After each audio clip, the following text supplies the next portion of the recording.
నా పూర్తి పేరు ఆకుమల్ల జీవన్ ప్రమోద్ కుమార్. మాది రాయలసీమ ప్రాంతము, కడప జిల్లా, ప్రొద్దుటూరు పట్టణం. మా తల్లిదండ్రులు మరి ఎస్పీజీ డినామినేషన్కు చెందినవారు. ఇప్పుడు ఎస్పీజీ లేదు, చాలా వరకు సిఎస్ఐ అని లేదా బ్యాప్టిస్ట్ అని, ఇప్పుడు ఈ సమయాల్లో బహుశా హోసన్న, బ్రదరన్ ఇలాంటి అనేక అసెంబ్లీస్ మనకు కనబడతా ఉంటాయి. కనుక ప్రారంభంలో ఎస్పీజీ డినామినేషన్కు మా తల్లిదండ్రులు చెందినవారు. మా నాన్నగారి పేరు ఆకుమల్ల జ్ఞానప్రకాశం, అదేవిధంగా ఆకుమల్ల మరియమ్మ. మా తల్లిదండ్రులను దేవుడు ప్రేమించి వారికి ముగ్గురిని సంతానంగా అనుగ్రహించాడు. 2 కుమారులము. మొదట అందులో జ్యేష్ఠుని నేనే, నా తర్వాత ఒక తమ్ముడు, తర్వాత ఒక చెల్లి.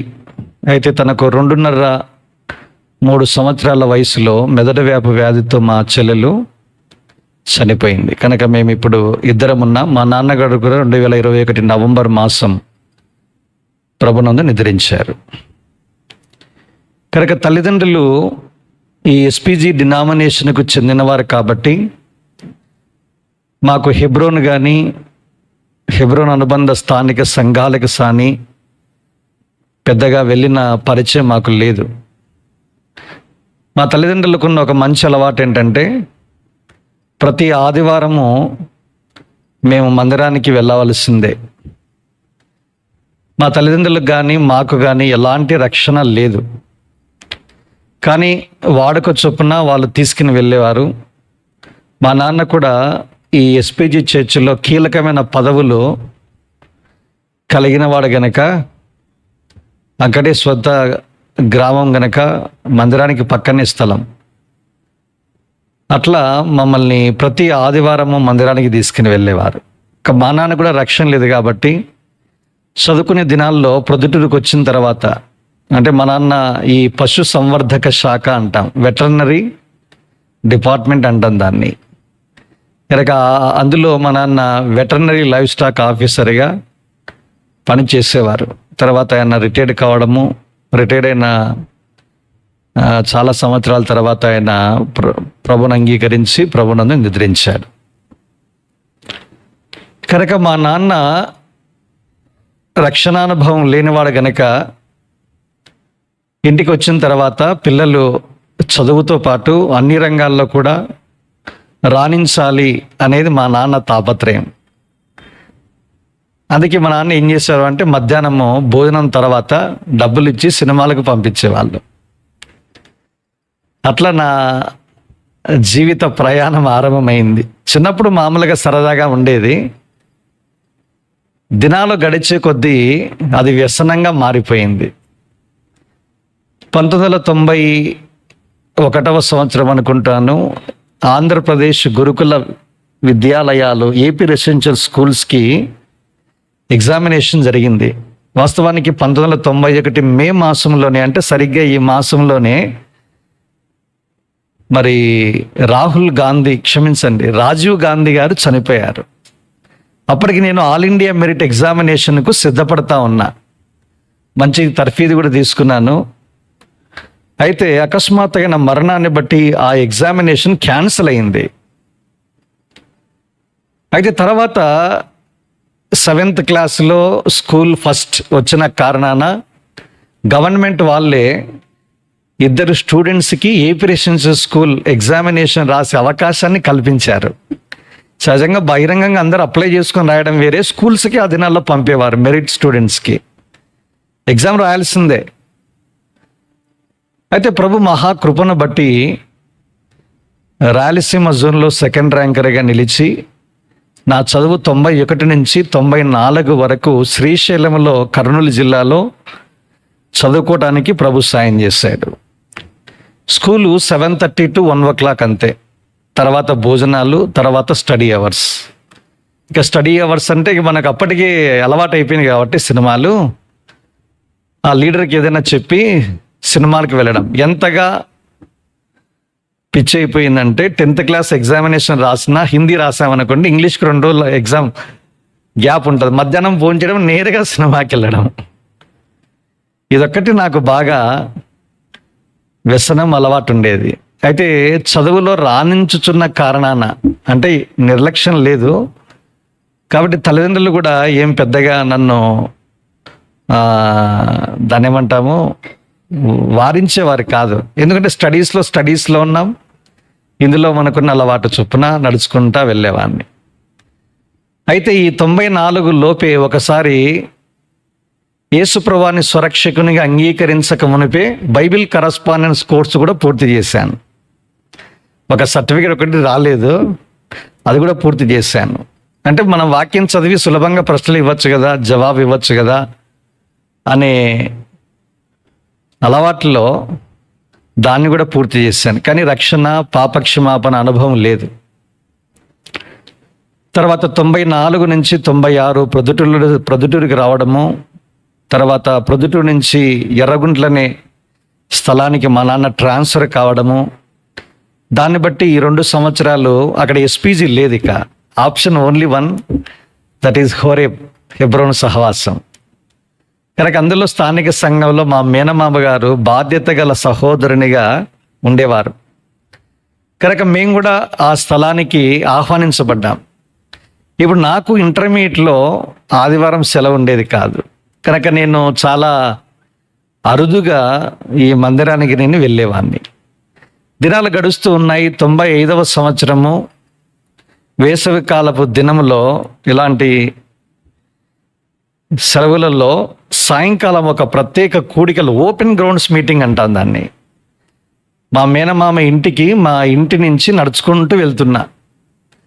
నడుచుకుంటా వెళ్తా ఉన్నప్పుడు 7 గంటలకు ప్రకాశమానమైన వెలుగు, మనోహరమైన సంగీతము, పాటలు నన్ను ఎంతగానో ఆకర్షించాయి. మనం ఈ లైన్లో ఉన్నాం కాబట్టి సంగీతం అంటే కొంచెం అబ్బింది, అంటే వినడము, పాడడం అన్నది.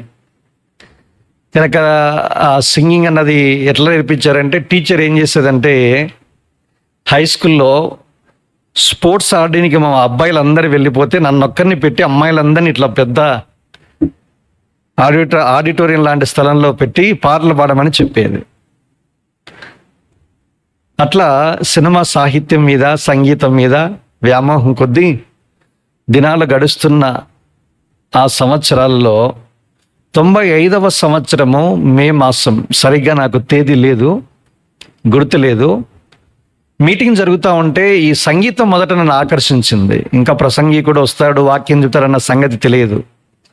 సరే, ఎందుకైనా మంచిది, మనం కూడా వెళ్దాము, మంచి పాటలు వినపడతా ఉన్నాయని ఆకర్షితుడినై ఇట్లా లోనికి వచ్చాను. ఓపెనింగ్ గ్రౌండ్స్ కాబట్టి ఇక ముందుకెళ్ళి ఈ ప్రసంగ వేదికకి దగ్గరలో వెళ్ళి కూర్చోవడం అంత సిగ్గుగా అనిపించింది. అందరూ నన్ను చూస్తారేమో అని చెప్పి లాస్ట్లో చైర్లో కూర్చోవడం జరిగింది. పాటలన్నీ అయిపోయాయి.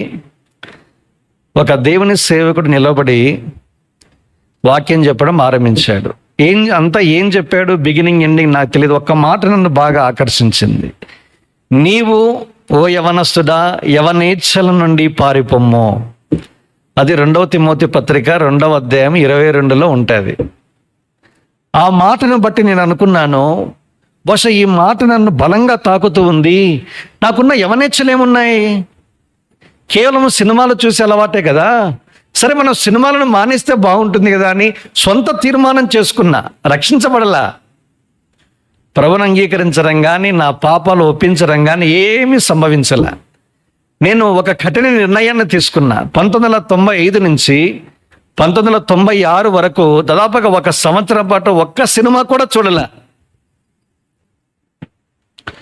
అయితే నా సొంత నిర్ణయము అలాగే కొనసాగడానికి నాకు సాయం చేయలే. స్వశక్తితో ఈ అలవాటు నేను జయించలేకపోయాను. అయితే మరలా చూడడం అలవాటు అయిపోయింది. అప్పుడు 1995 ఇయర్ ఎండింగ్లో ఒక సంఘటన జరిగింది. అరే, వాచ్నైట్ సర్వీస్ అనేది జరుగుతుంది.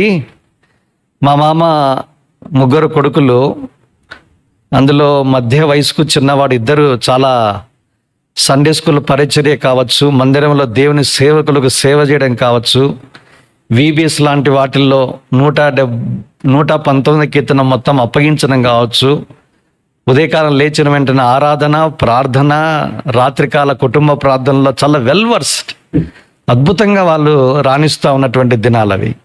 కనుక చెప్పాడు 95 ఇయర్నింగ్ అంటే 96 జనవరి 1 రే ఇట్లా వాచ్ నైట్ సర్వీస్లో ప్రామిసెస్ అనేవి ఉంటాయి, వాగ్దానాలు ఉంటాయి, ఆ వాగ్దానాలు ఇస్తారు, నీవు కూడా వస్తే బాగుంటుంది అన్నాడు. సరే, ఇంకా వాచ్ నైట్ సర్వీస్ అంటే 31 డిసెంబర్ ఏం లేదు కాబట్టి మొత్తానికైతే ఆ రాత్రి వెళ్ళడం జరిగింది. ఈ సహవాసము, ఈ క్రమము, కూర్చున్న విధానము, వాతావరణము, గంభీరమైనటువంటి ఈ రాత్రికాల సమయం అంతా నన్ను ఎంతగానో ఆకర్షించింది. సరే, గంటలు గడిచిపోయిన తర్వాత చివరిలో మనకందరికీ తెలుసు, మనం ఒక ప్రామిస్ తీసుకుంటాం. అప్పటికి నాకేమి రక్షణ లేదు, మారుమనసు అంతకన్నా లేదు. కనుక మా బ్రదర్ ఇలా చెప్పాడు కాబట్టి, నాకంటే 1 సంవత్సరం వయసులో పెద్దవాడు, వచ్చి వాగ్దానం తీసుకుని వెళ్ళి లైన్లో నిలబడ్డా. ఆ మందిర యూత్ ఇన్ఛార్జ్ రవికుమార్ ప్రస్తుతమైన పలమనేరు గార్డ్ సర్వెంట్గా పనిచేస్తున్నాడు. ఆయన వెంటనే, జీవన్ నీకు వచ్చిన ప్రామిస్ ఏంటి అన్నాడు. అంటే వెంటనే దాన్ని చూయించాను ఆయనకి. ప్రామిస్ ఏంటంటే హగ్గై గ్రంథము 2వ అధ్యాయము 23వ వచనం. చాలా లెంతీ సెంటెన్స్ అది. నేను కట్ షార్ట్ చేస్తే భాగం ఏంటంటే, నాకు వచ్చిన వాగ్దానం ఏంటంటే, నేను నిన్ను ఏర్పరచుకొని ఉన్నాను. నేను చాలా డిసప్పాయింట్ అయినా. ఏదో ప్రామిస్ తీసుకుంటే, నేను నిన్ను దీవించదను, ఆశీర్వదించదను, జనమేల ఐశ్వర్యని యుద్ధకు వచ్చును, ఇలాంటివి ఏదో ఉంటాయనుకుంటే, నేను నిన్ను ఏర్పరచుకొని ఉన్నాననేది ఆ మాట చదివి పెద్దగా దాన్ని నేను తీసుకోలే. వెంటనే ఈ పక్కనున్న యూత్ ఇన్ఛార్జ్ లీడర్ తీసుకుని ఆ అద్భుతమైన వాగ్దానం, ఎందుకంటే ఆయనకి తెలుసు, నాకు తెలియదు కదా, ఈ సంవత్సరము దేవుడు నీకు రక్షణ చేత దీవించనై ఉన్నాడు అన్నాడు. ఆయన ఏదో నోటి మాట అన్నాడు. సరే, నేను తీసుకున్నాను, వెళ్ళిపోయాను. మీతో అన్నట్టుగా సంవత్సరం పాటు సినిమాలు చూడకుండా ఉన్నా. ఇంటర్మీడియట్ అయిపోయింది, ఎంసెట్ కూడా ఎగ్జామినేషన్ రాసి నెల్లూరు నుంచి అప్పుడే ఎర్రగుంట్లకి వచ్చాను. అప్పుడు స్థానిక సంఘ దేవ సేవకుడు హ్యాండ్ బిల్ చదువుతున్నాడు ఆదివారం. యవనస్తులైన మీరు తల్లిదండ్రులారా, యవనస్తులైన మీ పిల్లలని అఖిల భారత యవనస్తుల కూడికలు హెబ్రోన్కి మీరు పంపించండి అని చెప్పాడు. కనుక ఆయన ఎప్పుడైతే చెప్పాడో మేమంతా యవనస్తులు ఒకరి ముఖాలు ఒకరు చూసుకున్నాం, సెలవులు కదా. కనుక అప్పుడే నేను అనుకున్నాను, ఇది హైదరాబాదు అని. డాక్టర్ సి నారాయణ రెడ్డి హైదరాబాదు విశేషాలన్నీ ఒక పద్య రూపంలో పాటను రాశాడు. అది నా మనసులో మెదిలింది. సరే, మొత్తానికైతే యూత్ క్యాంప్ వెళ్ళినట్టు ఉంటుంది, హైదరాబాద్ కూడా చూడొచ్చు అనుకున్నా నేను. మొత్తానికైతే ప్రయాణం చేసి హైదరాబాద్ మంగళవారం ఉదయకాలం దిగాం. సికింద్రాబాద్ రైల్వే స్టేషన్ నుంచి హెబ్రోన్కు నడుచుకుంటూ చూసుకుంటూ వెళ్ళాం. అప్పుడే మహానగరాన్ని చూడడం మొదటిసారి. మంగళవారం స్టార్ట్ అయింది. ఇప్పుడు మేమేమనుకున్నామంటే, టిఫిన్ తిని బయటపడి సాయంకాలం మళ్ళీ వచ్చి మళ్ళీ భోంచేసి రిలాక్స్డ్గా పడుకొని మళ్ళీ బ్రేక్ఫాస్ట్ తిని మళ్ళీ హైదరాబాద్ ఇది చూడరా బాబు అని నేను ఇట్లా అనుకున్నా. ఆ దినాలు ఎలా ఉందంటే, ఒకసారి ఇప్పుడు హెబ్రోన్లో మీకు బస ఏర్పాటు చేస్తున్నారు, అప్పుడు లేదు. ఒకసారి హెబ్రోన్కి ఎంటర్ అయితే ద్వారం మూయబడుతుంది అంతే, ఇక బయటికి వచ్చేదంటూ ఉండదు. ఎప్పుడు బయటికి అంటే ఆదివారము మధ్యాహ్నం తర్వాతనే బయటికి. సోప్ అన్నా వాళ్ళే తెస్తారు, హెడేక్ ఉందన్నా మళ్ళీ వాళ్ళే తెస్తారు, జ్వరం వచ్చిందన్నా వాళ్ళే తెస్తారు, ఏ మాత్రము బయటికి పంపరు. చచ్చినాం కదరా బాబు, ఏదో వేరే ఉద్దేశంతో వస్తే ఇక్కడ ఇరుక్కుపోయామే అనుకున్నాము. మొదటి రోజు అయిపోయింది. సరిగ్గా ఇదే మాసం మే 30వ తేదీన మొదటి బైబిల్ పఠనం అయిపోయింది.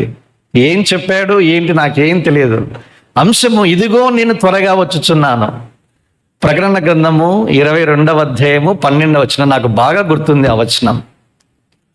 కనుక ఈ ఫస్ట్ మెసేజ్ బైబిల్ పఠనం ముగించటానికి మునుపు ఆయన యేసుక్రీస్తు ప్రభువారి యొక్క శిలువ వర్తమానం మీదుగా మళ్లించాడు. ఎట్లా మళ్లించాడు ఏంటి నాకేం గుర్తులేవు, అదొక్కటి గుర్తుంది నాకే. కనుక వింటున్న నాకు బలమైన రీతిలో పరిశుద్ధాత్మ దేవుడు నన్ను తాకాడు.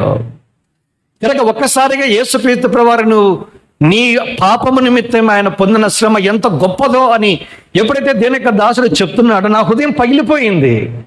నా అంతరంగంలో ఉన్న చెడుగు, నా ఆలోచన సరళి, నా రహస్య జీవితము, నా సమస్తము కూడా బట్టబయలైపోయింది.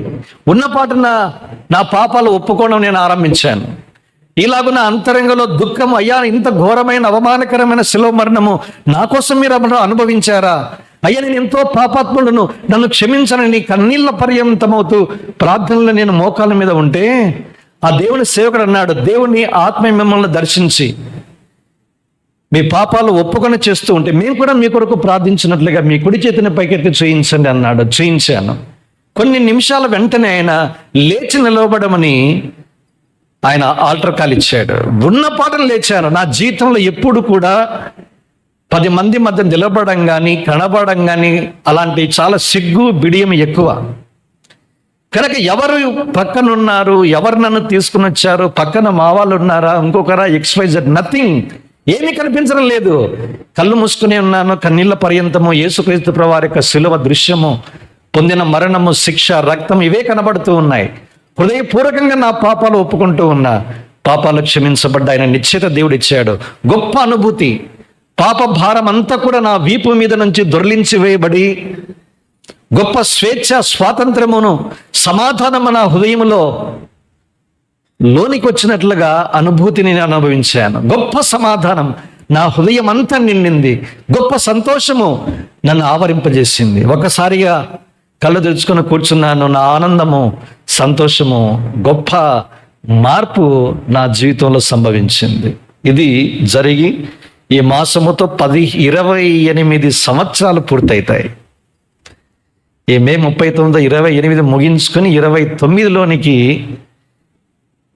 ఆత్మీయ ప్రయాణము నేను కొనసాగిస్తాను. ప్రభు ఎంతో నమ్మదగిన వాడు. అద్భుతంగా ఆ దినాన నన్ను దర్శించాడు. ఇక పోతూ ఒక ప్రార్థన చేసుకున్నాను. అయ్యా, నేను నిన్ను అంగీకరించాను, మరి ఏంటి, నేనేం చేయాలని మీరు కోరుతున్నారు? అప్పుడు ఈ మాట గుర్తొచ్చింది, నేను నిన్ను ఏర్పరచుకొని ఉన్నాను. అంతవరకు కొంచెమే వెలుగు.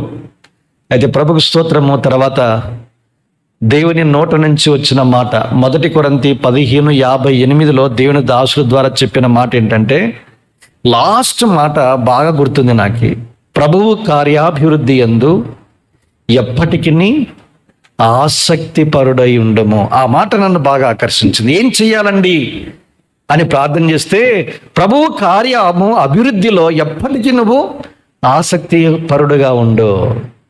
కనుక వెంటనే తిరిగి మా స్వస్థలానికి రావడము, స్థానిక దేవుని సేవకుడు దేవయ్య గారు అని ఉండే ఆయనకు విషయం చెప్పడం, ఆయన చాలా సంతోషించాడు. ఆయన నిజంగా అనేక రకాలుగా నన్ను సిద్ధపరచాలని నేను చెప్పవచ్చు. మొట్టమొదటిది, ప్రభువును నా స్వరక్షకునిగా అంగీకరించిన వెంటనే జరిగిన గొప్ప మార్పు ఏంటంటే స్పాంటేనియస్ వర్షిప్. నెక్స్ట్ వచ్చిన ఆదివారం ఎవరు నాకు చెప్పలేదు, చెయ్యండి ఇలాంటి పదాలు కానీ ఏమీ వినిపించడం లేదు, కనిపించడం లేదు. ఎవరు ఏంటనేది లేదు. ఎలుగెత్తి ఆరాధించడం నేను నేర్చుకున్నాను. ప్రభువులలో చేతులు వేయడం నేర్చుకున్నాను. దినాలు గడిచాయి. మేలో వచ్చాను. జూన్, జూలై నీటి బాప్తిసం కొరకు దేవుడు ప్రేరేపించాడు. దీని యొక్క వాక్యము, నమ్మి బాప్తిసం పొందువాడు రక్షింపబడునున్న మాట వెలుగులో బాప్తిసం కొరకైనా తీర్మానం చేశాను. దేవుని సేవకుడికి నా పేరు ఇచ్చాను. జూలై 27వ తేదీన 1996వ సంవత్సరం, అదే సంవత్సరము స్థానిక సంఘములో పరిశుద్ధుల ఎదుట, దేవుని సముఖం ఎదుట, దేవదూతల ఎదుట, లోకం ఎదుట నీటి బాప్తిసంలో సాక్ష్యం ఇవ్వడం జరిగింది. నీటి బాప్తిసంలో సాక్ష్యం ఇచ్చిన తర్వాత బయటకు వచ్చాను. ప్రార్థన చేశారు. హస్తనిక్షేపణ చేసిన తర్వాత ఒక వాగ్దానం ఇచ్చారు. అది యెషయా గ్రంథం 48వ అధ్యాయము 17వ వచనం. అది కూడా పెద్ద సెంటెన్సే. నాకు అన్ని స్మాల్ ఫ్రాగ్మెంట్స్. మధ్య భాగం ఏంటంటే, నేనే నీకు ఉపదేశము చేసేదను. అద్భుతమైన మాట చూడండి, నేనే నీకు ఉపదేశం చేసేదను అన్నాడు. కనుక ఈ 2 ప్రామిసెస్, వాగ్దానాలను నేను చేత పట్టాను. అయ్యా, నువ్వు నన్ను ఏర్పరచుకున్నావు, నేను నిన్ను ఎరగక మునిపే నువ్వు నన్ను ఏర్పరచుకున్నావు. 2, నాకు నీవే ఉపదేశం చేస్తావని సెలవిస్తూ ఉన్నా. ఎంతో ధన్యుడను, నీకు ఎంతో రుణస్థుడని చెబుతూ స్థానిక సంఘముతో అన్ని మీటింగ్స్లో నేను పాలు పంపులు పొందడము అలవాటు చేసుకున్నా. అది నెల ఎంసెట్ ఒకసారిగా వచ్చింది. నాకు వచ్చిన ర్యాంకును బట్టి చూస్తే మెడిసిన్ దగ్గరగా వచ్చి ఆగిపోయేటట్లుగా కనబడతా ఉంది. సరే, ఆ దినాల రిజల్ట్స్కి కౌన్సిలింగ్కి 6 నెలలు గ్యాప్ పట్టేది అప్పట్లో. దినాలు గడుస్తూ ఉన్నాయి. ఒక దేవుని దాసుడు కర్నూలు నుంచి అరవిందం గారికి రైట్ హ్యాండ్ అయిన జీజాన్, అప్పట్లో సెంట్రల్ గవర్నమెంట్లో సివిల్ ఇంజనీర్, తర్వాత ఆయన ఆర్డీఓ ర్యాంక్, డిప్యూటీ కలెక్టర్ హోదాలో ప్రమోషన్ వస్తుంది అన్న దాన్ని ఎరిగిన వెంటనే, ప్రభు చెప్పిన వెంటనే ఆయన రిజైన్ చేశాడు, సేవకు వచ్చాడు. ఆయన అప్పుడు ఇంకా సర్వీస్లో ఉన్నాడు. నాకు స్వయాన బంధువు. మా మేనమామ గారి ఇంటికి నేను వస్తే వెంటనే నన్ను ఎదుర్కొన్నాడు. ఎదురుగా పడి, ఎలా ఉన్నావని వెంటనే తిరిగి జన్మించావు అన్నాడు ఆయన. వెంటనే నేను అన్నాను, ఈ హెబ్రోన్ వాళ్ళు ఇంతకంటే ఏం ప్రశ్న అడుగుతారు అనుకుంటే ఇంకా సెటైర్లు పోలా. రక్షణ వెంటనే అంత పోవు మనకి, ఎందుకంటే మనకు వెలుగు వచ్చిన తర్వాతనే ఒక్కొక్కటిగా ఓహో ఇది కూడా తప్ప అనేది తెలుస్తుంది. వెంటనే చెప్పిన వెంటనే అవునండి తిరిగి జన్మించాను ధైర్యంగా చెప్పాను. అయితే ఇంకొక ప్రశ్న వేయాలనుకుంటున్నా, వాక్యం చదవటానికి ప్రార్థనకు నువ్వు ఎంత సమయాన్ని కేటాయిస్తావు అన్నాడు.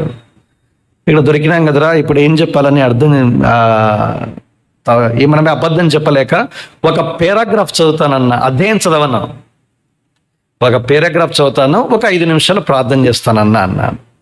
ఉదయకాలం 10 నిమిషాలు, రాత్రి కాలం 10 నిమిషాలు అన్నాడు. ఆయన అసలు ఫైర్ అయిపోయాడు. అట్లే ఎంత కోపదృక్తుడయ్యాడంటే, కూర్చో అన్నాడు. సాయంకాలము 6:30, 7 అయింది. అర్ధరాత్రి 1 గంట వరకు చెప్పాడు వాక్యం. చెబుతుంటే అన్నపానాలు కూడా మర్చిపోయాను నేను. అద్భుతమైన రీతిలో చెప్తున్నాడు. ఒక సందర్భాన్ని చెప్పాడు ఆయన, ప్రభువు దయాళని రుచి చూచి ఉన్న ఎడల అని చెప్పి కింద కొత్తగా జన్మించిన శిష్యులను పోలిన వారై నిర్మలమైన వాక్యమును పాల వలన రక్షణ విషయములో ఎదుగు నిమిత్తము ఆ పాలను అపేక్షించుని. 1 పేతురు 2వ అధ్యాయం మొదటి 3 వచనాలు చెప్పాడండి. ఇది చదివించిన తర్వాత వెంటనే ఇంకొక మాట అన్నాడు, ఒక బిడ్డ తల్లి నుంచి ఎన్నిసార్లు పాలు తాగుతాడు? మనసులో అనుకున్న మంచి క్వశ్చన్ వేసాగా నన్ను అడగాల్సింది కాదు ఇది. మదర్కి వేసింటే ఆవిడ చెప్పేది తల్లి అనుకున్నా. నేను యావరేజ్గా మళ్ళీ మనం తగ్గద్దు, మళ్ళీ మన జీకే వాడాలి కదా, జనరల్ నాలెడ్జ్. మళ్ళీ మనం తెలివైన వారని అనిపించుకోవాలి. మళ్ళా యావరేజ్గా 4 to 5 ఉంటుంది అన్నాడు. కూర్చో అన్నాడు. తిరిగి జన్మించామని చెప్పుకుంటున్న నీవు రోజుకు 4 నుంచి 5 సార్ల వరకు దీని యొక్క వాక్యాన్ని చదివి ధ్యానించి పఠించడానికి సమయం కేటాయించవలసిన వాడువు. అసలు 10 నిమిషాలు ఉదయం రాత్రి అంటున్నావు. 3 పూట్లు తింటున్నావు కదా, 2 పూట్లు చదువుతున్నావు ఏంటి అంటే నీలో సంథింగ్ ఈజ్ రాంగ్ అన్నాడు ఆయన.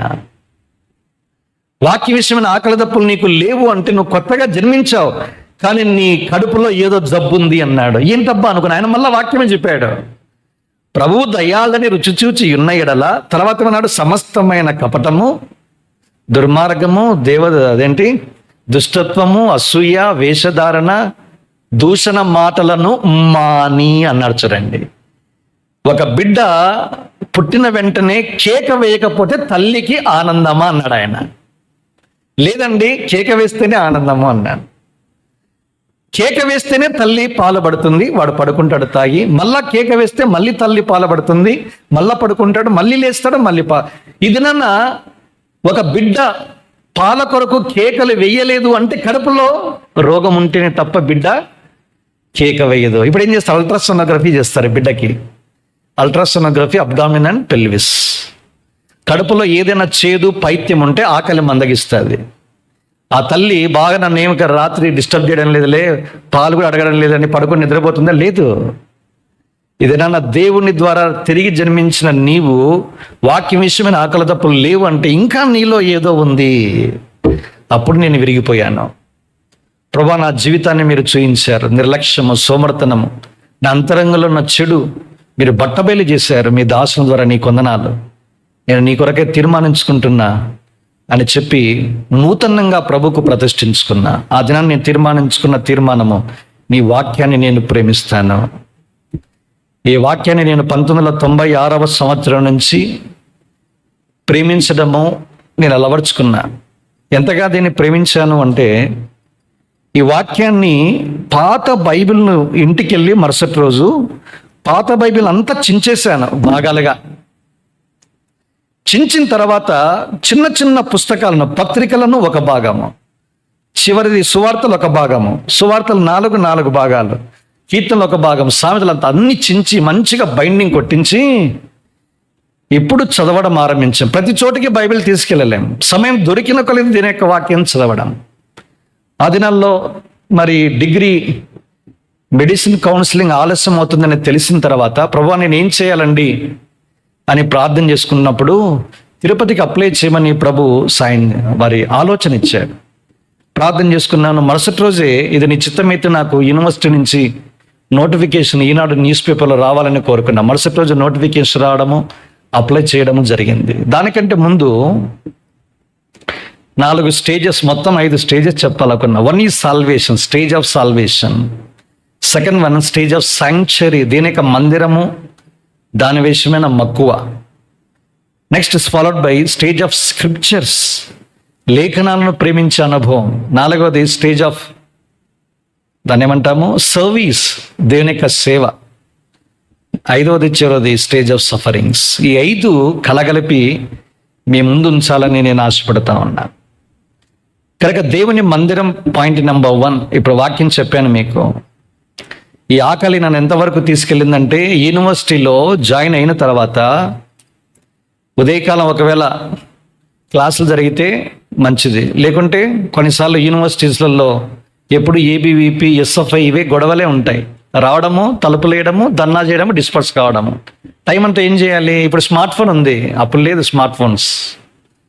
పోయి ఒక మంచి చెట్టు చూసుకోవడము, చెట్టు కింద కూర్చోవడము, ఈ పుస్తకాలు చింపిన పుస్తకాల నుంచి చదవడము, మళ్ళీ చదవడము, మళ్ళీ చదవడము. ఎవరు చెప్పలేదు నాకు ఇట్లా చదవాలి అనేది, ఎవరు నాకు చెప్పలే. ఆ దప్పిక నాలో తృష్ణ, దప్పిక, అపేక్ష, కోరిక దేవుడే రగిల్చాడు. ఎందుకు ఈ దాసుడు నన్ను ప్రశ్నించాడు, నాకు రోషం వచ్చింది. అంతవరకు ఎవరైనా నన్ను వేలు పెట్టి చూపించడం అంటే నేను సహించను.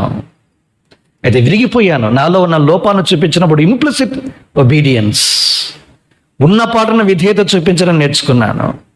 అది నా జీవితాన్ని ఎంతగా దీవించింది అంటే, ఒక్క మాటలో చెప్పాలి అంటే, 1 తిమోతి 4:6 ప్రకారము సుబోధ సంబంధమైన వాక్యముల చేత పెంపారితే క్రీస్తునకు మంచి పరిచారకుడవేందువు. ఈ స్థలం వరకు దేవుడు తీసుకురావటానికి ఈ వాక్యముల చేత పెంపారడమే దేవుడు నాకు చేసిన గొప్ప మేలు. నేను ఊహించలే ఎంతగా దేవుడు ఈ వాక్యాన్ని అనుగ్రహించారంటే. నేను ఒక్కటే ప్రార్థన చేసి, నాకు ఎలాంటి కళలు వద్దు, దర్శనాలు అంతకన్నా వద్దు, నీ వాక్యాన్ని నాకు ప్రసాదించు. నువ్వు అన్నావు నేనే నీకు ఉపదేశం చేస్తానని, నీవే ఉపదేశించు. మొట్టమొదటి 10 సంవత్సరాలు 1996 నుంచి 2006 వరకు దీన్నే చదివాను, మళ్ళీ చదివాను. Back to the Bible. ఇదే నా జీవితంలో నిజంగా పరిచర్యకు గొప్ప అద్భుతమైన ప్రవేశాన్ని కలిగించడానికి ఆధారంగా దేవుడు చేశాడు. పాయింట్ నెంబర్ 2, 2వ భాగం దగ్గరికి వస్తాను. శాంక్చురీ, దేవుని యొక్క మందిరం. ఎంతగా దేవుని యొక్క మందిరం అంటే, సెలవు రోజుల్లో ఉదయం వెళితే మళ్ళీ సాయంకాలమే రావడం, మధ్యాహ్నం మళ్ళీ భోజనం చేసుకోవడం, రావడం. ఇక మా నాన్న ఏమన్నాడంటే, వరే నీకు మందిరం ఏమో ఇల్లు అయిపోయింది, ఇల్లేమో పూటకొల్ల గృహము, ఏమంటారు దాన్ని, లాడ్జ్ అయిందిరా అన్నాడు మా నాన్న. ఏమన్నాడు? నీకు మందిరం ఏమైపోయిందంటే ఇల్లు అయిపోయింది, సొంత ఇల్లు ఏమైపోయింది, పూటకొల్ల గృహం అంటే హోటల్ అయిపోయింది, లేదా లాడ్జ్ అయిపోయిందిరా అన్నాడు. ఈ మధ్య కాలంలో దేని యొక్క మందిరంలోనే ఉండడము, పనులు చేయడము, కసు ఊడ్చడము, చేపలు చేయడము, చేపలు వేయడము, బూజు దులపడం. మేము పోటీ ఉండేవాళ్ళం పనులకి. దేనికి? బూజు ఎక్కడైనా ఉంటే దాన్ని మొదట నేనే శుభ్రం చేయాలి. ఇక ఈ రెండింగ్ వచ్చిందంటే సున్నాలు కొట్టడము, సున్నాలు వేయడము, అవుట్లైన్స్ గాడ్స్ రెంట్ ఇస్తే దాన్ని ఫిల్అప్ చేయడము, శుభ్రపరచడము, బాత్రూమ్స్ కానీ లెట్రిన్స్ కానీ అన్ని పనులు ఆనందంగా చేయడము. ఒకప్పుడు ఆనందం అవి చేయాలంటేనే ఒక నామోషి ఉండే, పోయిందన్నీ మార్పు. పాతవి గతించిన ఇదిగో సమస్తమును. ఒకప్పుడు మోకాల మీద బహిరంగ సువార్తకి వెళ్తే మోకాలు లొంగాలంటే వాళ్ళని చూసి ఏం తెలియలేదురా వీళ్ళకి, మోకాలు లొంగుతున్నారు వీధుల్లో అనుకునేవాడిని. ఎప్పుడున్న వాళ్ళని చూసి మార్పు చెందాను. ఉన్న పాటలో మోకాలు లొంగడమే అది నన్ను అక్కడ నేర్పించబడ్డాం మేము. ప్రార్థన అంటే మోకాలే, నిలబడ్డామంటే ఫైర్ అవుతాడు. నేను చెప్పిన దేవుని దాసుడు నేర్చుకోలే. ఇక సువార్త కరపత్రాలు పంచడము, ఇక స్థానిక సేవ, స్థానిక సంఘంలో ప్రతి కూడిక, అది గృహ కూడికనా, స్థానిక సంఘమా, అవుట్డోరా, ఇండోరా, అన్ని పరిచర్యలలో, అన్ని మీటింగ్స్లో నేను పాలు పంపులు పొందేవాడిని. ఎంతో ఆసక్తితో శ్రద్ధగా దీని యొక్క వాక్యాన్ని విని నేర్చుకోవటానికి, ధ్యానించటానికి, పఠించటానికి అభ్యాసం చేయబడుతూ వచ్చాను. ఇది మందిరంలో నేను నేర్చుకున్నటువంటి అన్ని పనులు. తర్వాత తిరుపతిలో కూడా అంతే. తిరుపతి న్యూ జెరూసలేం ప్రార్థన మందిరం, అప్పుడు శాంసన్ గారు దేవుని సేవకునిగా ఉన్నారు. డిగ్రీలో నేను దాదాపు 3 ఏళ్ళు అక్కడ ఉండడానికి వెళ్ళాను. అంటే కౌన్సిలింగ్ ఒకవేళ గ్యాప్ వస్తే మనకి మెడిసిన్ సీట్ రాకపోతే మళ్ళీ డిగ్రీ కంటిన్యూ చేయొచ్చు అన్న ఆలోచనతో ఏ ఆదివారము తిరుపతిలో నేను దాదాపుగా 2 ఏళ్ళు ఉన్నాను అనుకుంటాను. ఏ ఆదివారము నేను హాస్టల్లో భోంచేయలే. అయితే దేనిక మందిరంలోనే భోంచేస్తా వచ్చాను. ప్రభు ఎంతగా దేవుని మందిరంలో నన్ను నాటి స్థిరపరిచి పెంపార చేయడానికి అనేక మంది దేవుని సేవకులను, విశ్వాసులను దేవుడు బలంగా వాడుకుంటూ వచ్చాడు. నాకు మీతో చెప్పినట్లుగా ఈ సంగీత వాయిద్యాలంటే ఇష్టం ఉండేది. అప్పుడు ఇమ్మాన్యుయల్ బ్రదర్ అని ఉన్నాడు, ఇప్పుడు రైల్వే కోడలో గాడ్ సర్వెంట్. ఆయన అంతా గాడ్ సర్వెంట్స్ అయిపోయారు వాళ్ళంతా కాలక్రమంలో. నేను వెళ్ళి అడిగాను, ఏమన్నా ఇదేమన్నా నాకు నేర్పిస్తారని. మా నాన్న ఒక మాస్టర్ని పెట్టి నేర్పించిన సరిగమ పదనిప నిస సనిదప మగరిస వరకు వచ్చాయి. ఇంకా తర్వాత ఏం రాలే. సరే మందిరంలో నేర్పిస్తారేమన్నా పోయి అడిగాను. అడిగితే అన్నాడు, తమ్ముడు నీకు ఇది కాదు, దేవుడు నీకు శ్రేష్టమైన కృపావరం ఇస్తాలే, నువ్వు కొంతకాలం వేచిండు అన్నాడు. నేను మనసులో అనుకున్నాను, ఈయన నాకు నేర్పించడానికి బరువు అయిపోయి ఈ మాటలు చెప్పాడేమో అనుకున్నా. మనకంతా నెగిటివ్ మైండ్ సెట్ ఎక్కువ కదా. కాలం దొర్లింది, దేవుడు ఇలాంటి కృపావరాన్ని ఇస్తాడని నేను ఎప్పుడు ఊహించను. నేను ఎరుగుతున్న ఈ రోజు వరకు కూడా చెప్తా, ఈ స్టేజ్ మీద ఉండాలని కానీ, కనీసం సాక్ష్యం రూపంలోనైనా కనిపించుకొని కనబడాలని కానీ, పరిచయం చేయాలని కానీ ఇసుమంత ఆలోచన కూడా నాకు లేకుండే. ఒక్కసారి కూడా థాట్ రాలేదు నాకు. ఈ పనులే ఆనందాన్ని కలిగిస్తున్నాయి. చెప్తాను కదా, అక్కడ ఉదయకాలం సోమవారం ఆదివారం పరిచయం ముగించిన ఉదయకాలం లేచి కసువు ఉడ్చి నీళ్లు చల్లి, అమ్మాయిలు కాదు అబ్బాయిలే చల్లాలా. నేను ఒక బ్రదర్ సుధీర్ అని ఇద్దరు ఉండేవాళ్ళం, నా సీనియర్ అన్న, ఇప్పుడు ఆయన బెంగళూరులో ఉన్నారు. నీళ్లు చల్లిన తర్వాత, కసువు ఊడ్చిన తర్వాత నీళ్లు చల్లి వెళ్ళేటప్పుడు ఎదురుగా లేడీస్ హాస్టల్. అమ్మాయి చేతిలోనేమో కాఫీ కప్పు, నా చేతిలోనేమో చీపురు కట్ట. కానీ సిగ్గు లేదు. బా ఏం ఆనందం అది. ప్రభు మందిరంలో పనిచేయ ఉన్న ఆనందం వేరేగా ఉండే. అదే నన్ను దేన్ని ఎవరు ఏమనుకుంటున్నారనేది నాకు సంబంధంలా, ఇట్లా వెళ్ళిపోవడం అంతే. అద్భుతంగా దేవుడు సిద్ధపరిచాడు.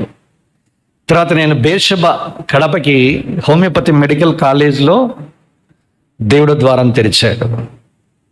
మొదటిసారి వచ్చింది, కానీ నేను జాయిన్ కాల. అప్పుడు అంత అవగాహన లేదు.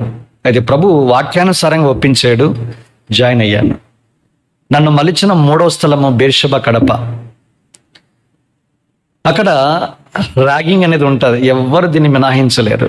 కనుక నేను చెప్పే కనబడిన ప్రతి వారికి సెల్యూట్ చేయాలా. బిగినింగ్లో good morning madam, good morning sir అనాలా. నీకేమొచ్చురా అంటే ఏమి రావు సార్ అంటే, ఏమి రావు అని ఎట్లా అంటావు, పాటలు పాడేమైనా వస్తానా? పాటలు పాడుతున్నాయి కానీ సినిమా పాటలు మాత్రం రావు సార్ అన్న.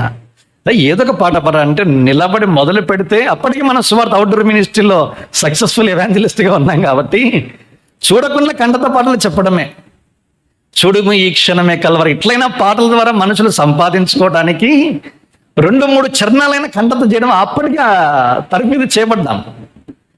అది నన్ను ఎంతగా అంటే, నేను పాటలు పాడుతూ ఉంటే విని చివరికి ఏమైందంటే, వీటితో ఎలాంటి రాగింగ్ అక్కర్లే, నీవు మినహాయించు, నీకు మినహాయింపు ఇచ్చేసావు నాయనా, నీకు ఇలాంటి రాగింగ్ లేదు. ఇప్పుడు ఎలా అయిపోయిందంటే, నేను కనపడితే పరారవుతున్నారు అట్లే. ఎవరు సీరియస్ వీడు ఎక్కడ నిలబెట్టి పాటలు పాడతాడో సువార్త చెప్తాడో అనే భయాన్ని కల్పించాం. ఇక నా జోలికి వస్తే ఒట్టు. ప్రభు మహాకృపను బట్టి అదే కళాశాల నుంచి అంచెలంచెలుగా మొదటి శ్రేణి విద్యార్థిగా మలచి ఆ స్థలం నుంచి మంచి సాక్ష్యంతో బయటికి రావటానికి ప్రభు కృప చూపించాడు. పరిశుద్ధుల సహవాసం మందిరంలో కొనసాగుతున్నప్పుడు అనేక అనుభవాలను నేర్చుకున్నాను. ఇది సేవల అనుభవం. తర్వాత సఫరింగ్స్ దగ్గరికి రాగలిగితే హాస్టల్ మూత వేస్తే పస్తులు ఉండాల. అప్పటికే డబ్బులు అయిపోయి ఉంటాయి. ఇప్పుడు ఎవరికి చెప్పాలి? స్నేహితులన్నా డబ్బు అడగకూడదు. ఎందుకంటే భక్సింగ్ గారు అప్పటికే చెప్పారు, నీ అక్కర్ల గురించి ఎవరికి కానీ ఏ విధమైన హింట్ కూడా ఇవ్వద్దు. నువ్వు నన్ను బలంగా ప్రేరేపించిన పుస్తకాలు how to find God's will, దేవుని చిత్తమును కనుగొట్ట ఎట్లు అనేది ఒక పుస్తకము, ఆయన ప్రేమగల నేర్పరి హస్తములు అని చెప్పనసక్యమును మహిమాయుక్తమైన సంతోషం కంబైన్ ఎడిషన్ అనేవాళ్ళు. అప్పట్లో ₹2.50 అది ఎంతమంది మరి పరిచయం. ఇప్పుడు దాన్ని సపరేట్ బుక్ చేశారు హెబ్రోనులో. అది పలుమార్లు చదువుకునేవాడిని. తన అక్కల గురించి కేవలం దేవునికి మాత్రమే చెప్పేవాడు. నేను ప్రార్థన చేశాను, ప్రభు నేను కూడా నీ బిడ్డగా చేయబడ్డా, నా అక్కలు నేను ఎవరికి చెప్పను.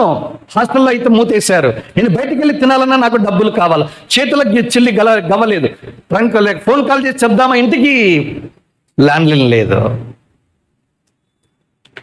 ప్రభు మీద ఆధారపడ నాకు తెలిసినంతవరకు వేళ్ళ మీద దాదాపుగా 10 దాటే ఉంటుంది.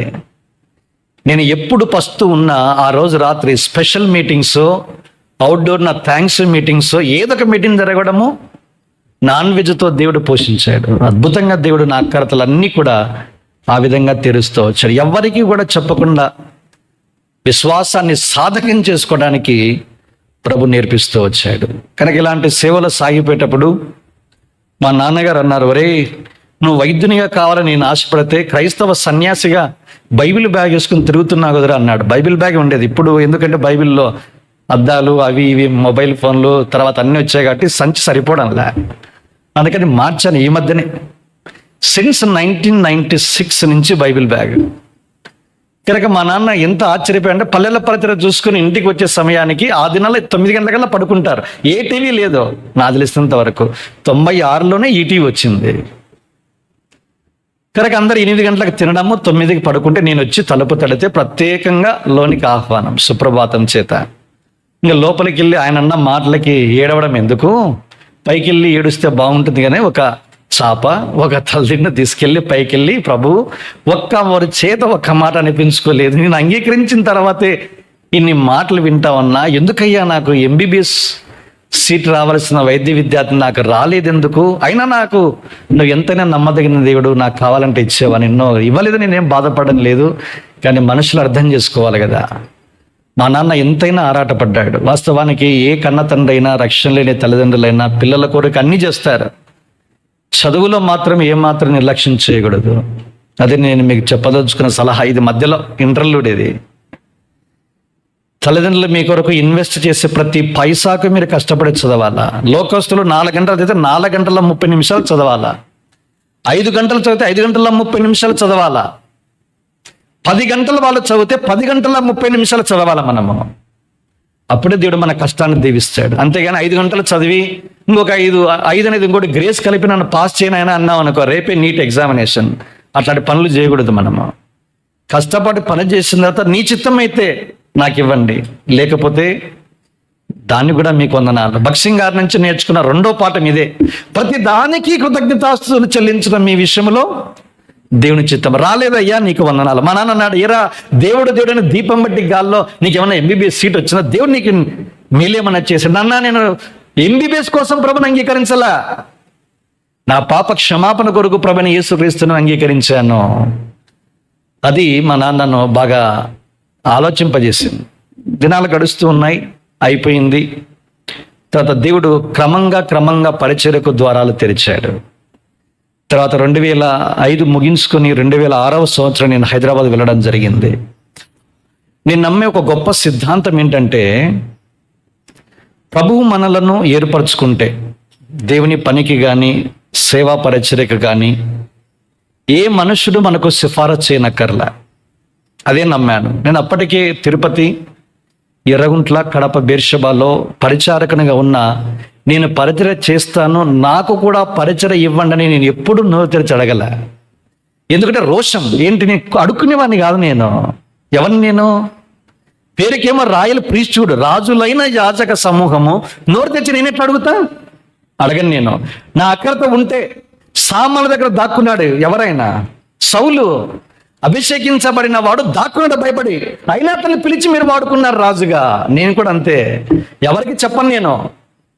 అలాంటి మొండి తీర్మానం తీసుకుని హెబ్రోన్లో ఉంటే క్రమంగా దేవుడు అక్కడి నుంచి పరిచర్య కొరకు వాడుకోవడం ఆరంభించారు. 2016వ సంవత్సరానికి 2007 నుంచి 2016 కల్లా 200 స్థానిక సంఘాలకు ట్విన్ సిటీస్లో పరిచర్య చేసే అవకాశం దొరికింది. ఇంక్లూడింగ్ భక్సం గారు ఏ స్థలంలో నిలబడి వాక్యోపదేశం చేశారో ఆ స్థలం నిలబడి యవనస్తుల మధ్య బైబిల్ పఠనాలు తీసుకునే అవకాశాన్ని దేవుడు అనుగ్రహించాడు. అప్పటికి విభజించబడలేదు కాబట్టి 2014లోనే విడిపోయాం. జిల్లాకు ఒక ప్రాంతమైన 23 జిల్లాల్లో పరిచర్య చేయడానికి ప్రభు అద్భుతమైన ద్వారాన్ని తెరుస్తూ వచ్చాడు. కనుక జీవితంలో దేవుని సేవించడానికి అన్ని అవకాశాలను కలిగించాను. నేను చదువుకుంటూనే సేవించాను, ఉద్యోగం చేసుకుంటూనే దేవుని సేవించాను, కుటుంబముతో ప్రభువును సేవించడానికి ప్రభు కృప చూపుతూ వచ్చారు. 2006లో వెళ్ళాను. తర్వాత మా తల్లిదండ్రుల వివాహం కొరకై సేవలో మనం ఎప్పుడైతే ముందుకెళ్తాం, మొదట ఆయన రాజ్యమును నీతిని వెదకుడి, అప్పుడు అన్నీ మీకు అనుగ్రహించబడిన. అందులో ఒకటి మ్యారేజ్. మా నాన్న మా అమ్మ అన్నారు, మా నాన్న నీవు ఎవరినైనా సెలెక్ట్ చేసుకో, మేము మీకు వివాహం చేస్తాం. ఇంత అద్భుతమైన అవకాశం ఎవరైనా ఇస్తారండి? ఎవరివ్వరు. చూజ్ ఎనీ గర్ల్, ఏ అమ్మాయిని సెలెక్ట్ చేసుకో, వివాహం చేస్తాం. నేను చెప్పాను, నన్ను కొన్నవాడు ఒకడున్నాడు, ఆయన నా గురించి శ్రద్ధ తీసుకుంటాడు, ఆయనకి తోచేస్తాను, నాకెందుకు అవన్నీ. ఎవరినైనా మీరు చూడండి, నేను చూడకుండానే పెళ్లి చేసుకుంటాను. కొంచెం విచిత్రంగా అనిపించిండొచ్చు, వాస్తవం ఇది. ప్రపోజల్ వచ్చింది, ప్రార్థన చేసుకున్నాను. ఒక అమ్మాయి పేరు చెప్పారు. ప్రార్థనలో కనబెడుతున్నప్పుడు వాక్యం ద్వారా దేవుడు మాట, ద్వితీయోపదేశ కాండములో నుంచి, నీవు ఆమె యొద్దకు పోయి ఆమెను పెళ్లి చేసుకునే వాళ్ళను, ఆమె నీకు పెళ్లి భార్య యగును. వాక్యం వచ్చింది, మంచిది. దీని కన్ఫర్మేషన్ ఏం చేయాలి? కొన్ని సూచనలు కూడా పెట్టుకోవాలి. ఎందుకంటే మనం వెళ్ళి అనుభవాలు, మ్యారేజ్ అయిపోయిన తర్వాత మరి ఈ వచనం ఊరికినే వచ్చిందా అని మళ్ళీ బాధపడకూడదు. కొన్ని పరిస్థితులను బట్టి స్ట్రాంగ్ ఫౌండేషన్ మీద నిలబడాలి. గనక వాక్యానికి ఒక సూచన అడిగాను. సూచన అడగడం అన్నది మంచిది కాదు వాస్తవానికి, కానీ ఈ విషయంలో నేను అడిగాను ప్రభును. ఒక దేవుని సేవకుడు ఇచ్చిన సలహా మేరకు ఆమె పేరు ఇది. ఆమె పేరుకు అర్థం ఏంటంటే తేనెటీగ. తేనెటీగ నుంచి తేనె వస్తుంది. తేనె అంటే దీని యొక్క వాక్యానికి, జ్ఞానానికి వాక్యంలో పోల్చబడింది. నేను ఆరాధనకి వెళ్తున్నాను, ఇది నీవు ఈ అమ్మాయినే పెళ్లి చేసుకోవాలని కోరితే మీరు ఇదే సీక్వెన్స్లో నాతో మీరు మాట్లాడాలి అన్నాను. వెళ్ళాను, ఆరాధన వర్తమానం, ఎవరో వృద్ధుడు వచ్చారు. వాక్యం చెప్తున్న ఆరాధన ఎక్కడి నుంచి ఎక్కడికి పోతున్నాడో నాకేం తెలియడంలా. చెప్తున్నాడు, వాక్యం గురించి చెప్తూ, వాక్యం ద్వారా వచ్చే దేవుని జ్ఞానము ఎంతో మధురమైనది. ఎంత మధురం అంటే తేనె లాంటిది అన్నాడు ఆయన. ఆ తేనె ఎక్కడి నుంచి వస్తుంది ప్రియులారా? తేనెటీగ నుంచి వస్తుంది అన్నాడు. తేనెటీగని అర్థం ఇచ్చే ఒక అమ్మాయి పేరు కూడా బైబిల్లో మనకు కనబడుతుంది. ఆవిడ పేరే దెబోరా అన్నాడు ఆయన. నేను పెట్టిన ఏదైతే షరతు ఉందో అది అక్కడ దేవుని సేవకుడు ద్వారా నిర్ధారించారు. నేను చెప్పే 2 ప్రాముఖ్యమైన మాటలు మీకు నొక్కి చెప్పాలనుకుంటున్నాను. ఇన్సిగ్నిఫికెంట్ పీపుల్ ద్వారా దేవుడు మాట్లాడతాడు. ఏ పేరు, ప్రఖ్యాతి, తర్వాత వీడు వేస్ట్ ఫెయిల్వరా, వీడు నిలబడ్డాడు, అంతేరా, టైం అంతా తినేస్తారా అనుకునే వాళ్ళ ద్వారా కూడా మాట్లాడతాడు. నేను అది బాగా గమనించాను. ఈ ముసలాయన ఏం పెద్దగా చెప్పడంలా, చెప్పిందే చెప్తున్నాడు. గొప్ప దైవభక్తులు అట్లే వచ్చారు. ఉదాహరణకి సిఎస్ పజ్జన్ పాస్టర్ గారు రాలే, వర్షానికి వాయిదా వేసుకున్నాడు. ఎవరో ముసలాయన వచ్చాడు, సరే టైం ఎందుకు వేస్ట్ చేయాలా, వాక్యం చేద్దని ఆయన మాట్లాడిన మాట ఏంటి తెలుసా? భూదిగంతంలో నివాసులారా, నా వైపు చూచి రక్షణ పొందిడి. అప్పుడే ఈ వర్షం పడతామంటే ఈ యవనస్తుడు ముందుకెళ్ళలేక వచ్చి చర్చిలోనికి వచ్చాడు. సరే ఏదో వాక్యం చెప్తున్నాడు ముసలాయన అని వచ్చి వెనకాల కూర్చున్నాడు. ఆ యవనస్తుడి గురించి చెప్పిందే 10 సార్లు చెప్తున్నాడు. కానీ బలంగా తాకింది యవనస్తుడు, అద్భుతంగా రక్షించబడ్డాడు. ఆయనే సిహెచ్ పర్జన్. ఎవరన్నా ఊహించారండి? మళ్ళా నేను స్థానికంగా ఈ మాట చెప్పడానికి నేను రెండో విషయం చెప్తాను. స్థానిక సంఘ పెద్ద చేత బాప్తిస్మం ఇప్పించారు. అందరూ చాలా చెవులు కొరుకుంటున్నారు. నేనేంలే, బిందాస్, రిలాక్స్. ఎవరైతే దేవునికి అధికారం ఇవ్వబడిందో వాళ్ళకి లోబడాలంతే. తీసుకెళ్ళి ఏ మాత్రం పెద్దగా సాక్ష్యం లేని చేత హస్తనిక్షేపణ చేపిస్తున్నారు. మనం ఏమనుకుంటాం అంటే ఫలానా వ్యక్తి హస్తనిక్షేపం పెడితే నాకు బాగుంటుందని. ఏం లేదు, అదంతా ఎవరైతే దేవుని సేవకుడు అలాట్ చేస్తాడో ఇంప్లిసిట్ ఒబీడియంట్, దట్స్ ఆల్. నేను ఎరుగుదునో ఆయనకేం పెద్ద సాక్ష్యం లేదు. ప్రభుకు స్తోత్రం. ఆయన పెట్టి ప్రార్థన చేశాడు. ఏమొచ్చింది నాకే? కనుక ఎవరిని కూడా తృణీకరించే అవకాశమే లేదు. మనం ఎవరిని అద్భుతంగా వాడుకుంటాడో మనకేం తెలియదు.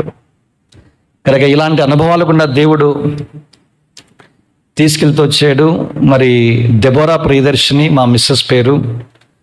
2007 సంవత్సరము ఆగస్టు మాసము 23వ తేదీన మేము బేర్షెబా ప్రార్థనా మందిరంలో మరి జీవిత పాలిభాగస్తులుగా వివాహం ద్వారా జతపరచబడ్డాం. ప్రభు మమ్మల్ని ప్రేమించి దైవ సంతిథిగా ఒక కుమార్తె షులమితి, తెలుగు షూలమైట్ జోయానాగా నామకరణం చేశాం. ఇప్పుడు ప్రస్తుతం అమ్మాయి 10th అయిపోయి ఫస్ట్ ఇంటర్మీడియట్ జాయిన్ కాబోతోంది. ఇది మా చిన్న కుటుంబ నేపథ్యం. కనుక నేను మా భార్య ఇద్దరము కూడా దేవుని సేవలో మాకు ఇవ్వబడిన తరుణాలు ఏవైతే ఉన్నాయో వాటిని మేము సద్వినియోగం చేసుకుంటున్నాం. ఇద్దరము చదువుకుంటూనే లేదా ఇద్దరము ఉద్యోగాలు చేసుకుంటూనే, తను కొంతకాలం డెల్ ఇంటర్నేషనల్ చేసింది 7.5 years. తర్వాత పాప చదువు కోసం మానేసింది. తర్వాత ఆమె ప్రస్తుతము పాపను గురించి, ఇంటిని గురించి శ్రద్ధ తీసుకోవటానికి ఆమె సాగిపోతుంది. పరిచయలో కూడా తాను మరి కొనసాగుతూ ఉంది. కనుక మేము ప్రభువును సేవించే గొప్ప అవకాశాన్ని దేవుడిచ్చాడు. నేను ముగింపులో 2 సందర్భాలను చెప్పి నేను ముగిస్తాను. మా ప్రతి అవసరతను దేవుడే తీర్చాడు. మేము వివాహం అయిన తర్వాత కూడా మా అక్కరత ఎవరికీ చెప్పకూడదని మేము తీర్మానించుకున్నాం. మేము అడిగితే మా నాన్న డబ్బులు ఇస్తాడు, ఇట్లా అడిగితే మా అత్తమామలు కూడా డబ్బులు ఇస్తాడు. కానీ మేము ఎవరిని అడగకూడదు అని తీర్మానించుకున్నాం. ₹1 కూడా నేను తీసుకోలేదు డబ్బులు. ఏ కులము మా వాళ్ళేనా మన వాళ్ళేనా అనే పదాలు కూడా లేవు. ఏ ప్రాంతము, సీమనా, కోనసీమనా, రాయలసీమనా, తర్వాత తెలంగాణ, నథింగ్ ఎల్స్.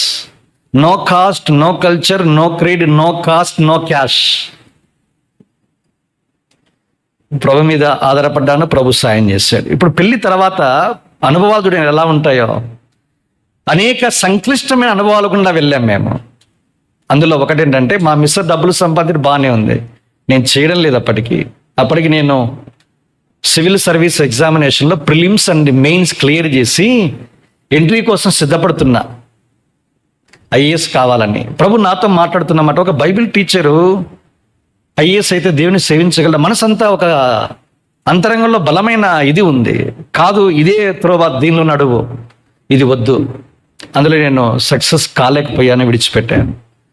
కనుక దినాలు గడిచేటప్పుడు ఆర్థిక ఇబ్బందులు ఏవైతే ఉన్నప్పుడు ప్రభు మీద ఆధారపడ్డాను. నేను ఒక మెడికల్ డాక్టర్ అయ్యింది, ప్రాక్టీస్ అప్పుడే స్టార్ట్ చేశాను. ఎవరి మీద ఆనుకోకూడదు, ఎవరిని డబ్బులు అడగకూడదు. అద్భుతంగా మా కళ్ళు తీర్చాడు. ఒకానొక సమయంలో మా తమ్ముని మ్యారేజ్ అప్పుడు మా నాన్న ₹20,000 పంపించాడు. పెళ్ళి కదా, మీరు బట్టలు కొనుక్కొని మ్యారేజ్కి రండి అని. ఇప్పుడు ఏం చేసాం, 20,000లో పాపకు ఫీజు కట్టి పాపకు ఒక్కతికి గౌన్ కొనుక్కున్నాను. నేను, మా మిస్సెస్, మా తమ్ముని పెళ్ళికి పాత వస్త్రాలు వేసుకున్నాను. ఒకటి షర్టు వేరే వాళ్ళు దాన్ని ఏమంటాము, బిల్ పే చేసే ఆ డెస్క్ దగ్గర వెళ్ళేసరికి నా బిల్లు వేరే వాళ్ళు పే చేసి ఆ షర్ట్ ఇచ్చారు. కనుక ప్రభు ఎవరికి చెప్పలేదు ఇవన్నీ. మా తల్లిదండ్రులు ఇప్పటి కూడా తెలియదు. ఒకవేళ వింటే తెలుస్తుంది మా అమ్మకి, మా నాన్న లేడనుకోండి. కనుక మేము వెళ్ళిన అనుభవాలు ఇలాంటివి ఎన్నో ఉన్నాయి. ప్రభు నమ్మదగిన వాడు. ఏవైతే మా జీవితాలు అనుభవించటాన్ని అనుమతించాడో అవన్నీ నాకు జీవిత పాఠాలుగా మార్చాడు. నేను నిజంగా చెప్పగలను, నేను వెళ్ళిన సంక్లిష్టమైన ఈ పేదరిక అనుభవాలు కావచ్చు, తృణీకారము, అవమానాలు కూడా నేను అనుభవించాను. అవన్నీ నేను ఇంకా విపులకరంగా చెప్పడం లేదు. వీటన్నిటి మధ్య నన్ను దీనునిగా ఉంచి నేను హెచ్చిపోకుండా దేవుడు నన్ను కాపాడి ఈ పరిచయలో ముందుకెళ్ళడానికి ఎంతైనా సాయం చేస్తూ వచ్చాడు. ప్రభుకు స్తోత్రాలు. దినాలు గడిచాయి. నేను BHMS మాత్రమే చదివాను అప్పటికి. తర్వాత ఒకానొక స్థలం వెళ్ళాను. ఈ బెల్ట్లోనే వస్తుంది ఆ స్థలం. ఆ సంఘ నాయకుడు ఒక ప్రశ్న వేశాడు. నేను ఎక్కడికి వెళ్ళాను? నేను తెలంగాణ AP ఎడ్యుకేషన్లో 3-4 బస్సులు పట్టుకొని పరిచయకి పోతే, ఏం బాబు ఎట్లొచ్చావు నువ్వు, ఎన్ని బస్సులు మారావు, నిద్రపోయావా? ఏం అడగలేదండి. ఏం చదువుకున్నావు అన్నాడు. అంటే ఇంకా బక్కగా ఉంటుంది, ఇప్పుడు కొంచెం ఇంకా ఆకారం మారింది అనుకోండి. అంటే పరిచయకి పెడితే ఏం చదువుకున్నావు అని అడిగాడే తప్ప ఈయన ఎలా వచ్చావని మాత్రం అడగల. నన్ను ఎంతో బాధించింది అది. అంటే సేవలో కూడా కొన్నిసార్లు చేదనుభవాలు ఉంటాయి. ఇవన్నీ చాలా ఉన్నాయి. నేను అవన్నీ చెప్పడంలా, నేను అప్పుడప్పుడు వర్తమానంలో చెప్పే ప్రయత్నం చేస్తాను మిగతావి. అప్పుడు తీర్మానించుకున్నా, ప్రభువా మనుషులు లాంటి వాళ్ళు ఉన్నారు, నువ్వు నాకు సెలవిస్తే మాస్టర్స్ డిగ్రీ చదవడానికి అవకాశం. 3 ప్రయత్నాలు చేశాను, దగ్గరకు వచ్చిపోయింది. 4వ ప్రయత్నం చేశాను. SV యూనివర్సిటీలో ఫస్ట్ ర్యాంక్ వచ్చింది. అది ఓపెన్ కేటగిరీలో, దానికి చరిత్ర ఉంది. 1994 10th అయిపోయిన వెంటనే ఎంప్లాయ్మెంట్ న్యూస్ ఆఫీస్కి వెళ్ళాను. రాసి డాక్యుమెంట్ బయటకు వచ్చాను. ఆఫీసరు ఈ అబ్బాయిని పిలిపించిన నా పేరు పెట్టి బయటికి P1 పంపించాడు. ఆ P1 వచ్చి బయటకు వచ్చి, బాబు నిన్ను సారి పిలుస్తున్నాడు అన్నాడు. నేను లోనికి వెళ్ళాను. బాబు నువ్వు నేషనాలిటీ అంటే ఇండియన్ రాసావు, రిలీజన్ దగ్గర క్రిస్టియన్ రాసావు అన్నాడు. అవును సార్ మేము క్రిస్టియన్సేనండి అన్నా నేను సంతోషంగా. ఆ క్రిస్టియన్సే కావచ్చు, కానీ టీసీలో ఏదైతే ఉందో అదే రాయాలి అన్నాడు ఆయన. నాకు టీసీలో కులము ఉపకులం అనేవి ఉంటాయని కూడా తెలియదు నాకు. నేను ఎంత అమాయకంగా, భారతదేశం ఓన్లీ హైందవులు, ముస్లింలు, క్రైస్తవులు మాత్రమే ఉంటారు అనుకున్నా. ఇంకా మిగతా జైనులు, సిక్కులు అందరూ ఈ హిందువుల కిందకి అనుకున్నా నేను. అది తీసుకెళ్ళి టీసీలో రాస్తారన్న సంగతి నాకు తెలియదు. అమాయకంగా తీసుకెళ్ళి ఇస్తే నేనైతే ఒప్పుకున్నా. అప్పుడు టీసీలు ఏదైతే ఉందో అదే రాలంటే తీసుకున్నా నేను. ఏముంది, ఒక్కసారి చూసి నిజంగా నాకు గుండెలు అదిరే, కళ్ళల్లో నీళ్ళు వచ్చాయి. నేషనాలిటీ ఇండియన్ కింద Indian Hindu scheduled cost SC certificate ఉంది. ఇంటికి వెళ్ళాను, రగిలిపోతున్నాను అట్లే. మా నాన్న దగ్గరికి వెళ్ళి, నువ్వు SPG డినామినేషన్, నువ్వు కీలకమైన పదవిలో ఉన్నావు, మనమేమి హిందువులం కాదు, మరి సర్టిఫికేట్ ఇట్లా పెట్టి ఇచ్చావే అన్న. ఇంకా మా నాన్న ఉపోద్ఘాతం చెప్పాడు పైనుంచి కింద వరకు. ఆయన ఉపోద్ఘాతాన్ని కరెక్ట్ అది. ఎందుకంటే ఆయన పడిన బాధలు, శ్రమలు, వాళ్ళ భూస్వాములు, మా తాత ఎలీషా గారి తాగుడు వల్ల మొత్తం హరించుకుపోయాయి. ఇప్పుడు మా జేజీ గారు అంటే మా నానమ్మ, ఆమెడ వెళ్ళి కూలి పని చేసి, నాలి పని చేసి మా నాన్నని చదివిస్తే ఒక హోదాకు వచ్చాడు. ఇప్పుడు మీరేం చేయాలి? నువ్వేం మాట్లాడుతున్నావు? క్రిస్టియన్గానే నువ్వు పెట్టాలి, అప్పుడు మాత్రమే చదువుతా ఉంటున్నావు. నేను చెప్పే మంచి సలహా విను. నీవు నా ఆధీనంలో ఉన్నంత వరకు మార్చుకోవద్దు. నీ స్వతంత్రుడు అయితే మార్చుకో, సంపాదించుకో, దాన్ని మాత్రం నేను అడగను అన్నాడు. దానికి నాకు ఇంచుమించుగా 2016 అంటే 20 సంవత్సరాలు పట్టింది. ఇప్పుడు నేను కండక్ట్ చేసిన మాస్టర్స్ డిగ్రీలో రిజిస్టర్ ఆఫీసర్కి వెళ్ళి అఫిడవిట్ తయారు చేయించి తిరుపతి ఎల్డర్ డేవిడ్ ప్రభాకరన్ సహాయం తీసుకొని మార్చుకున్నా. నాకు BCC కూడా వద్దు, nationality Indian then followed by Christian, that's all.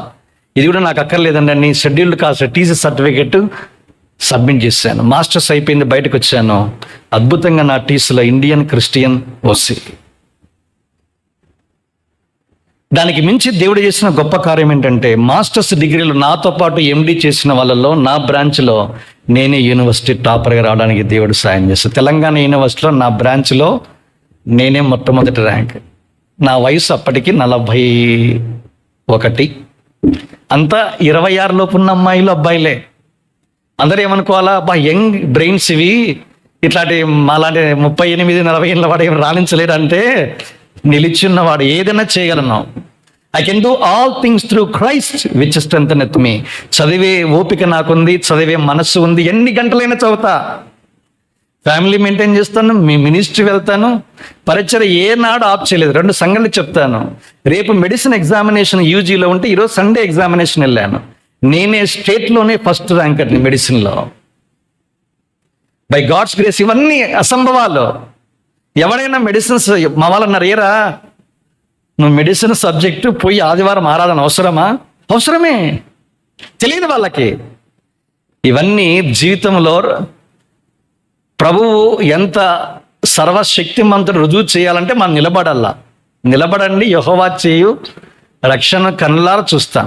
ఇది దేవుడు చేశాడు. నెక్స్ట్ ఫాలోడ్ బై ఏపీపీఎస్సీ ద్వారా లాస్ట్ ఇయర్ ఎగ్జామినేషన్ రాశాను. స్టేట్లో ఫస్ట్ ర్యాంకు వస్తేనే నాకు ఉద్యోగం అసిస్టెంట్ ప్రొఫెసర్గా వస్తుంది మెడికల్ కాలేజ్. నేను పరీక్ష ఇంకా రాయలా. ఇంట్లో చెప్పాను స్టేట్ ఫస్ట్ నాది అన్నా. నేను నమ్మారు, ఎందుకంటే చెప్తాలే తను చెప్పింది నిజం అవుతుంది అని. ఎగ్జామినేషన్ రాయలేదు, పేపర్ కూడా తెలియదు. అయితే అద్భుతంగా స్టేట్ సెకండ్ ర్యాంక్ వచ్చింది. అద్భుతంగా సీటు పోయింది. 1వ ర్యాంక్ వానికి ఉద్యోగం వచ్చింది. నా కింద 2 అమ్మాయిలు ఉన్నారు. అందులో ఒక అమ్మాయి బిలీవర్. ఆ అమ్మాయికి జాబ్ వచ్చింది, ఇంకొకరికి జాబ్ వచ్చింది. మధ్యలో నన్ను దేవుడు జస్ట్ తీసి పక్కన పెట్టాడు, రిలాక్స్ అన్నాడు. ఇప్పుడు ఎలా ఉంటుంది నాకు ఉద్యోగం రావాలంటే ఒక్కటే పోస్ట్ స్టేట్ అంతా నా బ్రాంచ్లో ఒకటి రావచ్చు, 2 ఎందుకు ఇచ్చాడు? ఇది నన్ను నిజంగా కలతపరిచింది. ప్రతి దానికి కృతజ్ఞతాస్తులు చెల్లించారు. భక్సింగ్ గారు చెప్పారు కదా మనకి, 10 వందనాలు అయినా నాకు రాలేదు అంటున్నా. కానీ ఎలా మిస్ అయింది? అదే నేను ఏమాత్రం తప్పిపోయే అవకాశం లేదు. మా సార్ కూడా చెప్పాడు, మా వారిని కొట్టే నాదలేడు, ఏపీలో లేనే లేడు, ఎవడైనా మా వాని తర్వాత. అంత కాన్ఫిడెన్స్ వాళ్ళకు కొట్టే నాకు రాలేదేంటి ప్రభువా అనుకున్నా. దినాలు గడిచాయి, కొన్ని రోజులు నిద్రపోలే నేను. ఎందుకు? రాకుండా ఉండడానికి కాదు. అరే ఇంత చదివే నేను ఎందుకు దీన్ని క్రాక్ చేయలేకపోయాను? ఒక రెఫరెన్స్ నన్ను అద్భుతంగా ఆకర్షించిందండి. అదొక్కటి చెప్పి నేను ముగించే ప్రయత్నం చేస్తాను. చూడండి, రోమపత్రిక ఇలాంటి వాళ్ళు ఎవరైనా ఉంటే 9:16.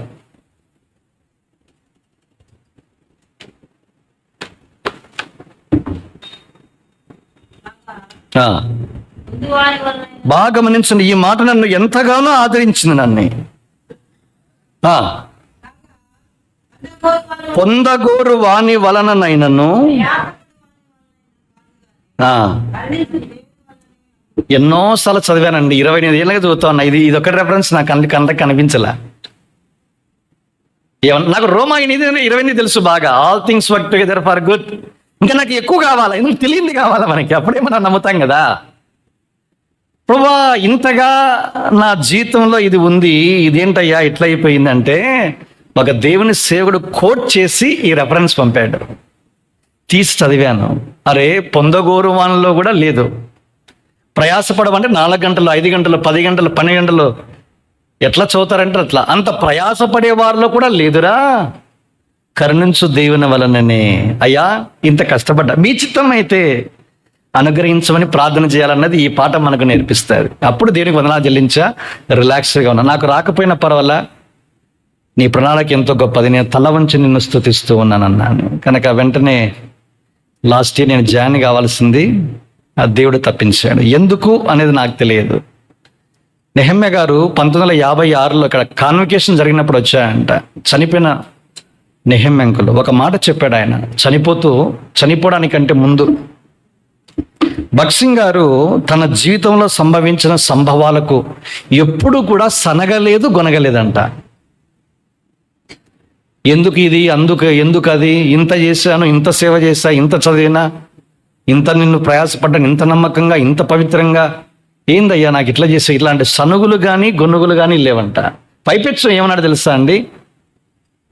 ప్రభు ఆ కఠినమైన పరిస్థితుల ద్వారా దేవుడు నాకు సమీపంగా ఆయన మంచితనం అనుభవించే కృప అనుగ్రహించారని చెప్పాడంట. అప్పటి నుంచి ఆయన ఎప్పుడూ ప్రశ్నించలేదంట. అది నా ఎదుట మెదిలింది. ప్రభువా నీకు వందనాలు, నాకు తెలియదు ఎందుకంటే భవిష్యత్తు అయితే నీ చేతుల్లో ఉంది. నువ్వెంతైనా నమ్మదైన వాడు, నరులకు హృదయపూర్వకంగా విచారము బాధ కలిగించు, నీవు న్యాయవంతుడవు, తల వంచి నిన్ను స్తుతిస్తూ ఉన్నా. ఇవి 1996 నుంచి లేటెస్ట్ 2023 వరకు జరిగిన సంభవాలు. ప్రభు ఎంతైనా నమ్మదగిన వాడు, నా రక్షణలో సాయం చేశాడు. దేవుని మందిర ఆవరణంలో నన్ను అనేక రకాలుగా సిద్ధపరిచాడు. దేవుని వాక్యం విశేషమైన ఆసక్తిని కలిగి ఉండడానికి సేవకుని ద్వారా నాలో రోషాన్ని పుట్టించాడు. దేవుని పరిచయలు అద్భుతంగా కొనసాగడానికి కృప పాలించాడు. దేవుని కొరకు శ్రమలు, బాధలు, కొన్నిసార్లు దరిద్రత, మనుషుల చేత తిరస్కారము, అపార్థము, నష్టము, తర్వాత అనుకున్నవి ఏవి సంభవించని అనుభవాలు, అనేక పరిస్థితుల గుండా దేవుడు నన్ను తీసుకుని వెళ్తూ వచ్చాడు. అందుకే ఈ సమయంలో సాక్ష్యం ఇప్పటితో నేను ముగిస్తూ ఉండగా, ఓకే, దేవుడు ఇంకా ఈ పరిచర్లో మేము నమ్మకంగా ఉండాలని దయచేసి మా కోసం మీరు ప్రార్థన చేయండి. నేను చివరిలో ఈ 5 సంగతులు చెప్పాను మీకు. సాల్వేషన్, శాంక్చురీ, దీని యొక్క మందిరం, తర్వాత సర్వీస్, సేవ, స్క్రిప్చర్, లేఖనాలు, తర్వాత సఫరింగ్స్. ఇంకొక మాట చెప్తాను, సర్వెంట్స్, దేవుని సేవకులు. నా జీవితాన్ని మలచడంలో చాలామంది పాత్ర ఉంది. అందులో మొట్టమొదటిది భక్సింగ్ ఆఫ్ ఇండియా. 1996లో మొదటిసారి యూత్ క్యాంప్కి వెళ్ళినప్పుడు ఆయన లోన ఉన్నాడు, మంచం మీద. ఆ చిన్న అద్దంలో చూపిస్తున్నారు అందరికీ. మేము ఉదయకాలం వెళ్ళాం కనుక మేము వెంటనే భక్సింగ్ గారి రూమ్ ఎక్కడో చూయించని, అంతవరకు నేను చూడలేదు. మా మామ పిల్లలందరూ కాన్వకేషన్లో వచ్చి చూసేశారు. నేను వెళ్ళి ఇట్లా చూస్తున్నా, ఆయన తదేకంగా నన్ను తీక్షణంగా చూస్తున్న కళలాగా నాకు అనిపించాయి. ప్రభువు నిజంగా ఆ దాసుని జీవితం ద్వారా నేను నేర్చుకున్నది ఏంటంటే 3 విషయాలు దాదాపు 5 విషయాలు నేర్చుకున్నాను నేను. ఒకటి, ప్రతిదానికి కృతజ్ఞతాస్తుతులు చెల్లించడం. ఇది ఫస్ట్ అండ్ ఫార్మోస్ట్. ఏదైనా సంభవించని వందనాలు చెల్లించాలి. Even failure. నాకు ఎంబీబీఎస్ సీట్ రాలేదయ్యా, ఫస్ట్ ఫెయిల్యూర్, రక్షించబడిన వెంటనే నీకు వందనాలు అన్నా. 2, దేవుని చిత్తమును కనుగొంట ఎట్లు. ప్రతి చిన్నదానికి దేవుని యొక్క చిత్తము. నిజంగా నాకు పెద్ద జ్ఞానం లేదు, తెలివి లేదు, ఎట్లా అద్భుతంగా నడిపించాను. తిరుపతిలో చదివేటప్పుడు, అయ్యా నేను నా సొంత ఇంటికి వెళ్ళాలన్నా వద్దా అంటే దీని యొక్క వాక్యం చదివి వెళ్ళుమని ఉంటే వెళ్తాను, లేకుంటే వెళ్ళను. ఇలాంటి చిన్న చిన్న రీతిలో నడిపించబడ్డానికి దేవుని యొక్క దాసుడు నా జీవితాన్ని ఎంతగానో ప్రభావితం చేశాడు. 3వది, ఆయన దగ్గర నుంచి నేను నేర్చుకున్న పాఠం ఏంటంటే, నీకంటూ తక్కువగా ఖర్చు పెట్టుకో. Don't invest much for your clothing or etcetera. ఏదైనా బట్టలు కానీ, ఎక్స్పెన్సివ్ క్లోత్స్ కానీ ఇలాంటి కొనుక్కోకుండా సరళంగా సామాన్యమైన రీతిలో బ్రతకడానికి నువ్వు తీర్మానం చేసుకో అన్నాడు. అది వేరే దేవుని యొక్క సేవకుడు చెప్పిన పాఠం. అది నన్ను ఎంతగానో ప్రభావితం చేసింది. కనుక నేను ఎరుగుదును, రక్షించబడిన తర్వాత 2-3 ఏళ్ళు ఇంట్లో ప్రతి న్యూ ఇయర్కి ఇంటికి వచ్చేవాడిని. తర్వాత ఎప్పుడైతే మందిరము ఇతర బాధ్యతలు అప్పగించారో, ఏనాడు 2007 వరకు నేను క్రిస్మస్కి కానీ వాచ్ అండ్ సర్వీస్ కానీ కొత్త బట్టలు వేసుకోలే. ఇంకా కొత్తగా పెళ్ళిన తర్వాత కొత్త పెళ్లి కొడుకు పెళ్లి కూతురుకు తప్పనిసరి, ఇంకా దాన్ని మినహాయించలేము. అవి ఎక్సెప్షన్స్. అది వరకు వాటి మీద ఆశ లేదు, ఆసక్తి అంతకన్నా లేదు. 4వ సంగతి ఏంటంటే, ఒక అద్భుతమైన విషయము, నీ అక్కర్ల గురించి ఎవరికి ఎప్పుడు ఏమీ చెప్పద్దు. నా జీవితంలో నేను ఎరుగుదును, ఒకానొక సమయము 50,000 రూపాయలు నాకు అవసరమైంది. ఎవరికి తెలియదు, ఇంట్లో కుటుంబ సభ్యులు కూడా. అయితే ప్రభు నమ్మదగిన వాడు, అద్భుతమైన రీతిలో దాన్ని తీరుస్తూ వచ్చాడు. ఏ విధంగా తీరుస్తాడో మనకేం సంబంధం లేదు. ఆయన హెడేక్ అది, ఆయన చూసుకుంటాడు. ఆయన రాజ్యాన్ని, నీతిని మనం మొదట వెతికితే మనకి ఎప్పుడు ఏది అవసరమో దాన్ని మనకు ప్రొవైడ్ చేస్తూనే, సరఫరా చేస్తూనే ఉంటాడు. అది నమ్ము అని చెప్పాడు ఆయన. అది నన్ను ఎంతగానో ప్రేరేపించింది. దానిలో నడవటానికి ఇంతవరకు ప్రభు సాయం చేశాడు. ఇంకా కొంచెం ముందుకెళ్తే 5వది చాలా ప్రాముఖ్యమైనది ఏంటంటే, ప్రజలు నీ గురించి నెగిటివ్ కామెంట్స్ ఏమైనా చేస్తే దులుపుకొని పో. ఏం చేస్తే నెగిటివ్ కామెంట్స్ చేస్తే దులుపుకొని పోతా ఉండాలా అన్నాడు ఆయన. మొదట్లో కష్టంగా ఉండే, అలవాటు చేసుకున్నాను. ఒకానొక సందర్భము బైబిల్ బ్యాగ్ వేసుకుని బయటకు వచ్చానండి. నేనేదో మర్చిపోయాను, మళ్ళీ లోపలికి వెళ్ళాను. మళ్ళీ లోపలికి వెళ్ళిన వెంటనే ఏం మాట్లాడుతున్నాడు, వీడొక పరిశుద్ధుడు, వీనికి ఒక పరిచర్య, వీనికి మళ్ళీ బైబిల్ బ్యాగు, వెటకారంగా మాట్లాడుతున్నారు లోపల. నేను తలుపు దగ్గరకు వచ్చినాను అంతే. ఇంకా లోపల అడుగు పెట్టాలా, నా గురించే మాట్లాడుతున్నారు. నేను ఒక్కసారిగా అట్లా ఆగిపోయా, ఇంకేమైనా మాట్లాడతారేమోనని. అది నా హృదయాన్ని ఎంతో గాయం చేసింది. లోపలికి వెళ్తా రా బాబు, మళ్ళా ప్రత్యేకమైన పదాలు మారాయి, టోన్ మారింది. తినబుసి కత్తి అంటారు చూసారా, అలాంటి మాటలు వస్తూ ఉంటే ఏదో తీసుకుని బయటపడి పోతా ఉన్నా. అప్పుడు బైక్ మీద వెళ్తా ఉంటే, ప్రభు నేను ఇంతగా సేవిస్తున్నా, నేను మా తల్లిదండ్రులు అనలా ఈ మాట. నన్ను ఎవరే కానీ విమర్శించి తూలనాడిన సందర్భాలే లేవు. అంత బతికితే ఏమీ చేయలే, నిష్కారణంగా నన్ను ద్వేషిస్తున్నారయ్యా, ఎందుకు నాకు ఇది, నేను పరిచర్య చేయనండి. ఇదే లాస్ట్ సండే అన్నా. లాస్ట్ సండే నెక్స్ట్ సండే హెబ్రోన్లో కూర్చో అన్నా. చివరి వర్తమానం మాట్లాడుతున్నాడు దేవుడు. ఏ సందర్భం అంటే 5వ అధ్యాయం 17, 18, 19. నేను తీయడంలా, మీరు సావధానంగా వింటే చాలు. యేసుక్రీస్తు ప్రభువారు విశ్రాంతి దినాన ఒక వ్యక్తిని బాగు చేశాడు, స్వస్థపరిచాడు. స్వస్థపరిచిన దానికి యూదులు ఏం చేయాలా? బేష్, అద్భుతం అండి, మా కన్నుల ముందు ఇలాంటి అద్భుతాలే జరగల అనాలా. కానీ దాన్ని పైపెచ్చామన్నాడు. యూదులు యేసును హింసించిరి, టార్చర్ పెట్టారు. టార్చర్ పెట్టినప్పుడు యేసు ప్రభువారు ఏమనాలా? నేను చేసిన మంచి పనికి నాకేమో వ్యతిరేకత లేదు.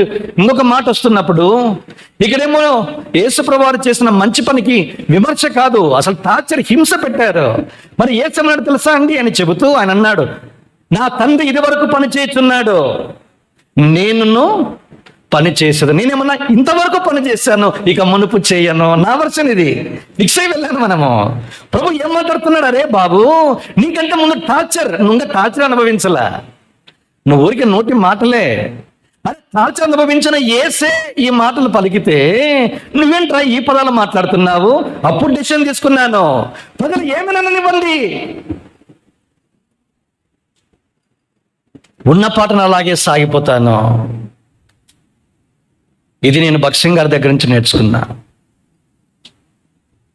దినాలు గడిచే కొద్దీ నేను దావీదును స్టడీ చేసేటప్పుడు ఈ మాట వస్తుంది. షిమి అనేవాడు చీపో నరహంతకుడా, చీపో దుర్మార్గుడా, సౌలు ఇంటి వారి మీద ఏదైతే ఉందో అది నీ తల మీదకి వచ్చిందిరా అంటే దూషిస్తూ ఉంటే, చచ్చిన కుక్క వీడేంటండి, సెలవు ఇవ్వండి, తల నరికి మీ పాదాల దగ్గర తీసుకుని వస్తామన్నాడు. ఎవరు? సెరూయా కుమారులు. మరి దావీదేమన్నాడు? అద్భుతమైన మాట, నన్ను ఇప్పటికీ కూడా అది ఆలోచింపజేసింది. నా జీవితంలో ఎన్నో అనుభవాలు కూడా వెళ్ళాను. చెప్పవల్లపడదు, ఎందుకంటే మన సమయం పరిమితి ఉంటుంది. నేను ఏం నేర్చుకున్నాను అంటే, మనుషులు మనకు వ్యతిరేకంగా మాట్లాడడానికి దేవుడే అనుమతిస్తాడని చెప్పాడు ఆయన. నాతో కలిసి రండి, 2వ సమూయేలు 16. ఈ మాట చదవాలి. ఇది నన్ను ఎంతగానో బలపరిచింది. నేటికి కూడా దీన్ని బట్టి ఎప్పుడూ నేను వందనాలు తెలియజేస్తూ ఉంటా. 2వ సమూయేలు గ్రంథము 16వ అధ్యాయం.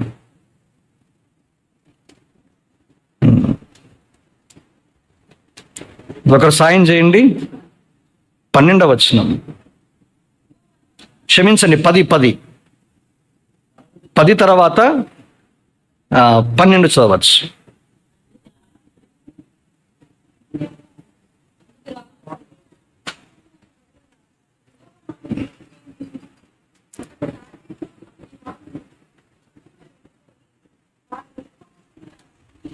చాలు, కింద గమనించాల్సింది ఏంటంటే, దావీదును శపింపమని యెహోవా వానికి సెలవీయగా నీవు ఇలాగ ఎందుకు చేయుచున్నావని ఆక్షేపణ చేయగలవాడు ఎవడు? మనుషుల్నే దేవుడు అనుమతిస్తాడు. ఏం చేయడానికి? దూషించడానికి. 66:18 ఇంకొక మాట వచ్చింది నాకు. భక్సింగ్ గారి కోవర్కర్ ఉన్నారు ఒక ఆయన, భక్సింగ్ గారే పెళ్లి చేశాడు, వీళ్ళిల్లో మ్యారేజ్ అయింది. ఆయన నాకు ఇంకొక మాట చూపించి 66:18 ఏముందంటే, అయ్యా నీవే మా మీద జనులు ఎక్కి తొక్కున్నట్లు చేశావు, నీవే మా నడుముల మీద భారాన్ని పెట్టావు, మేము నీళ్లలోను నిప్పులలోను పడి వెళితిమి, అయితే అయినను నువ్వు విశాలమైన స్థలమునకు తోడుకును.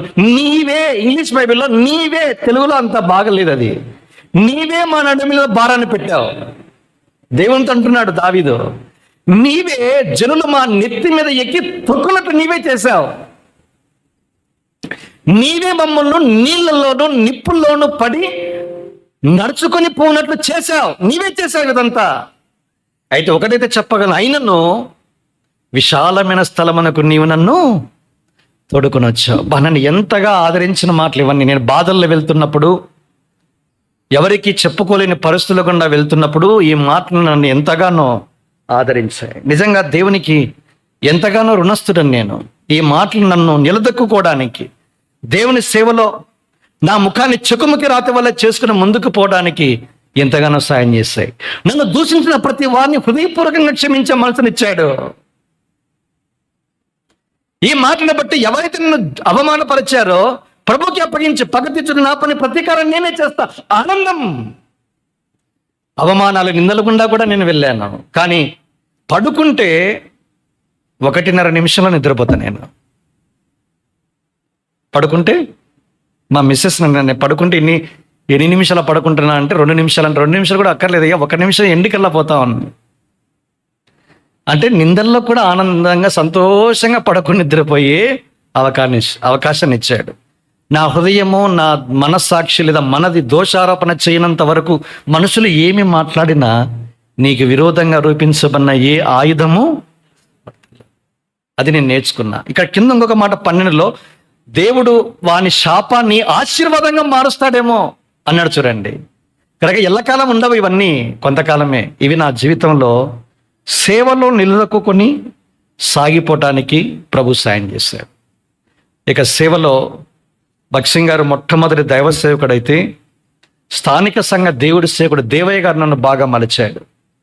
బహిరంగ సువార్తకి వెళితే బహిరంగ సువార్త చెప్పమని ఇచ్చాడు. మొదటి స్టేజెస్ ఉంటాయి, కేవలం వచనాలు చెప్పాలి. ముందు మైకులు, సామాన్లు అవి మోసుకొని పోవాలా. ఏకదమ్మన వచనాలు చెప్పే అవకాశం ఉండదు. ఎబ్రోన్లో చిన్నగా పైకి తీసుకుని వస్తారు. నాకు ఇవ్వమని చెప్తే నేను విరుచుకుపడ్డాను. నా హోమ గ్రంథంలో నుంచి, యేసు ప్రభువుని అంగీకరించకపోతే మీ నాలుకలు మీ నోలలో ఉండి కుళ్ళిపోవును గాక, పైనుంచి ప్రళయమైన అగ్ని వచ్చి నశింపది ఫైర్ అయిపోతున్నారు. అట్లే అందరూ వచ్చారు మందిరానికి. సువార్త చేసుకుని వచ్చిన తర్వాత కూర్చోబెట్టి ఒక 60-70 మంది ఉంటారు. మన జీవన చెప్పినటువంటి సువార్తనే కాదు అన్నాడు ఆయన. అందరి ముందు గాలి తీసాడు. Point number 1. 2, ఇప్పటికే చచ్చిపోయాను ఆయన, నువ్వు మళ్ళీ చంపద్దు ఊరికే. దేవుని ప్రేమ సువార్త అంటే ఏంటిని ఆయన చెప్పాడు. 1 కొరింథీ 15:3 ప్రకారం సువార్త అంటే మరణము, భూస్థాపన, పునరుద్ధానము ప్లస్ 2వ రాకడ. ఇవి ఉంటే చాలు, అది సువార్త. నువ్వు ఏం చెప్తావో అవన్నీ దీంట్లోనే మిళితమై ఉండాలని నేర్పించారు ఆయన. 2 నిమిషాలకు ఎలా సువార్త చెప్పాలి, 5 నిమిషాలకు ఎలా సువార్త చెప్పాలి, అరగంట సేపు ఎలా సువార్త చెప్పాలనేది ఈ సేవకుడే నేర్పించాడు. నిజంగా ఆయన 2వ సేవకు నేను హృదయపూర్వకంగా కృతజ్ఞతలు చెల్లించే వ్యక్తి. 3వది జీ జాన్ అనే దేవుని సేవకుడు బెంగళూరులో ఉంటాడు. ఆయనను నన్ను బహుగా బాధించిన దేవుని సేవకుడు, బాధించి నన్ను తయారు చేసినటువంటి సేవకుడు ఆయన. చెప్పాను చూసారా, సువార్త సేవలో మందిరానికి వెళ్ళి పరిచయం చేయడానికి ఇన్ని గంటలు కూడా లేదన్నది ఆయన ఎవరంటే పైపిచ్చు నా సొంత రక్త సంబంధి. ఒకనొకసారి ఉదయకాలం 4:30 గంటలకి బస్సు పట్టుకొని రారా అని చెప్పాడు ఆయన. నేను బాగా పడుకుని రిలాక్స్ లేసరి 5 అయింది. పరిగెత్తుకుంటూ పోతే 5:30కు బస్సు, 1 గంట లేట్ అయింది. పోయేసరికి పాటలు పాడుతున్నారు ఇట్లా.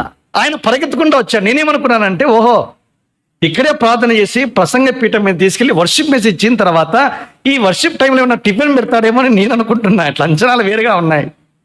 ఆయన పిలిచి ప్రార్థన చేశాడు. మోకాళ్ళంగా అన్నాడు.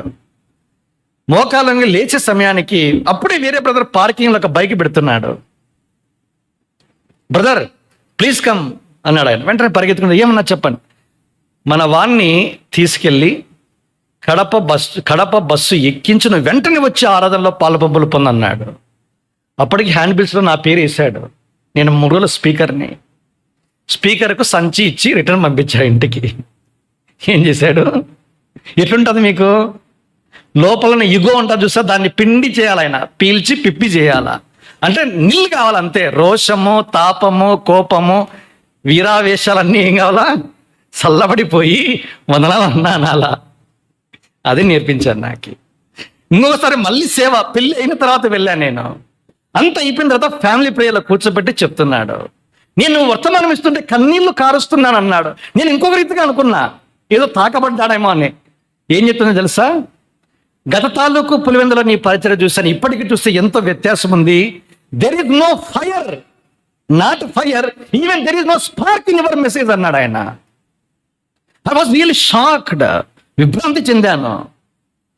వర్తమానంలో అగ్ని కాదు, కనీసం స్పార్క్ కూడా లేదురా నీకు, something is wrong in your life అన్నాడు ఆయన. అప్పటికి నేను ఉద్యోగం చేయడంలా, ఫస్ట్ అది చేసి మళ్ళా వచ్చి సేవకురా అన్నాడు ఆయన. సేవకంటే పని చేయి అన్నాడు ఆయన. నీ భార్య సంపాదిస్తూ ఉంటే కూర్చొని ఏం చేస్తున్నావు, సేవకుంటూ చెక్కలు కొడతావా?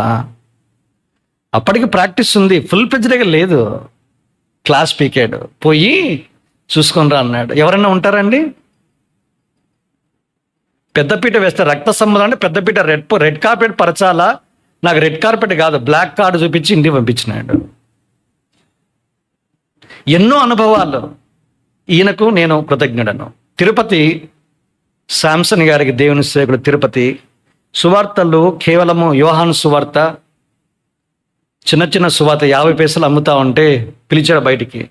యవనస్తుడు వేయండి, ప్రేమ సందేశం అమ్మాలి, ₹10 పెట్టి లైన్లో ఉండద్దు, అమ్మాయిలాగా పోయి సువార్త చేసిరా అన్నాడు ఆయన. అక్కడ ఇంకొక అనుభవం అది. తర్వాత పేరు రాయించి ఆల్నైట్ ప్రేయర్లో పాలిభాగస్తునిగా చేయడం, సువార్త దండయాత్ర అన్నింటిలో కూడా పాలిభాగస్తునిగా చేశాడు ఆయన, విడిచిపెట్టలే. అది నాకు పునాదిని ఏర్పాటు చేశాయి.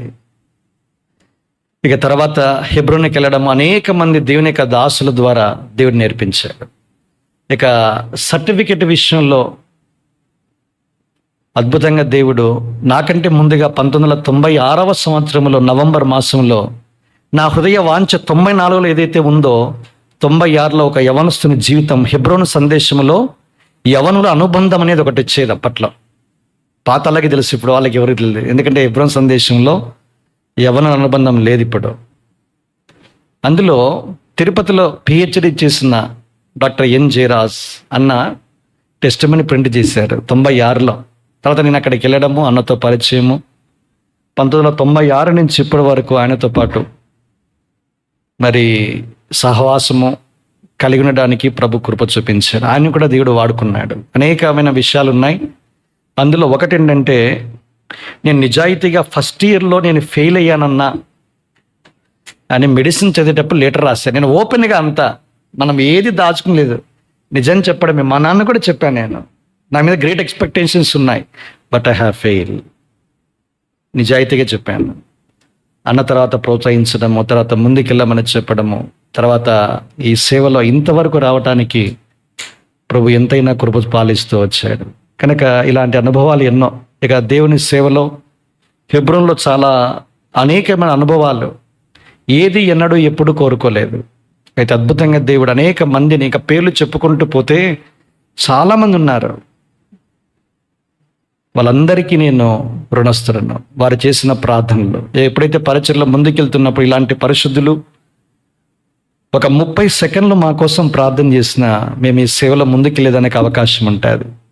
దేవుని సేవలో నిలబడి పరిచర్య చేసే ప్రతి వ్యక్తి జీవితంలో చీకటి అధ్యాయాలు ఉంటాయి. ఏడ్పు, బాధ, నిరాశ, నిస్పృహలు కూడా ఉంటాయి. ఆర్థిక బాధలు ఉంటాయి, ఇబ్బందులు ఉంటాయి, అనారోగ్యం ఉంటాయి, అవమానాలు ఉంటాయి, తృణీకారాలు ఉంటాయి. కానీ మేము అవన్నీ చెప్పాం, ఏదో సాక్ష్యం వచ్చింది కాబట్టి చెప్పాం. వీడు కూర్చున్న వారిలో బహుశా ఇలాంటి అనుభవాలు గుండా వెళితే ప్రభు మీకు కూడా ప్రత్యేకమైన కృప అనుగ్రహిస్తాడు.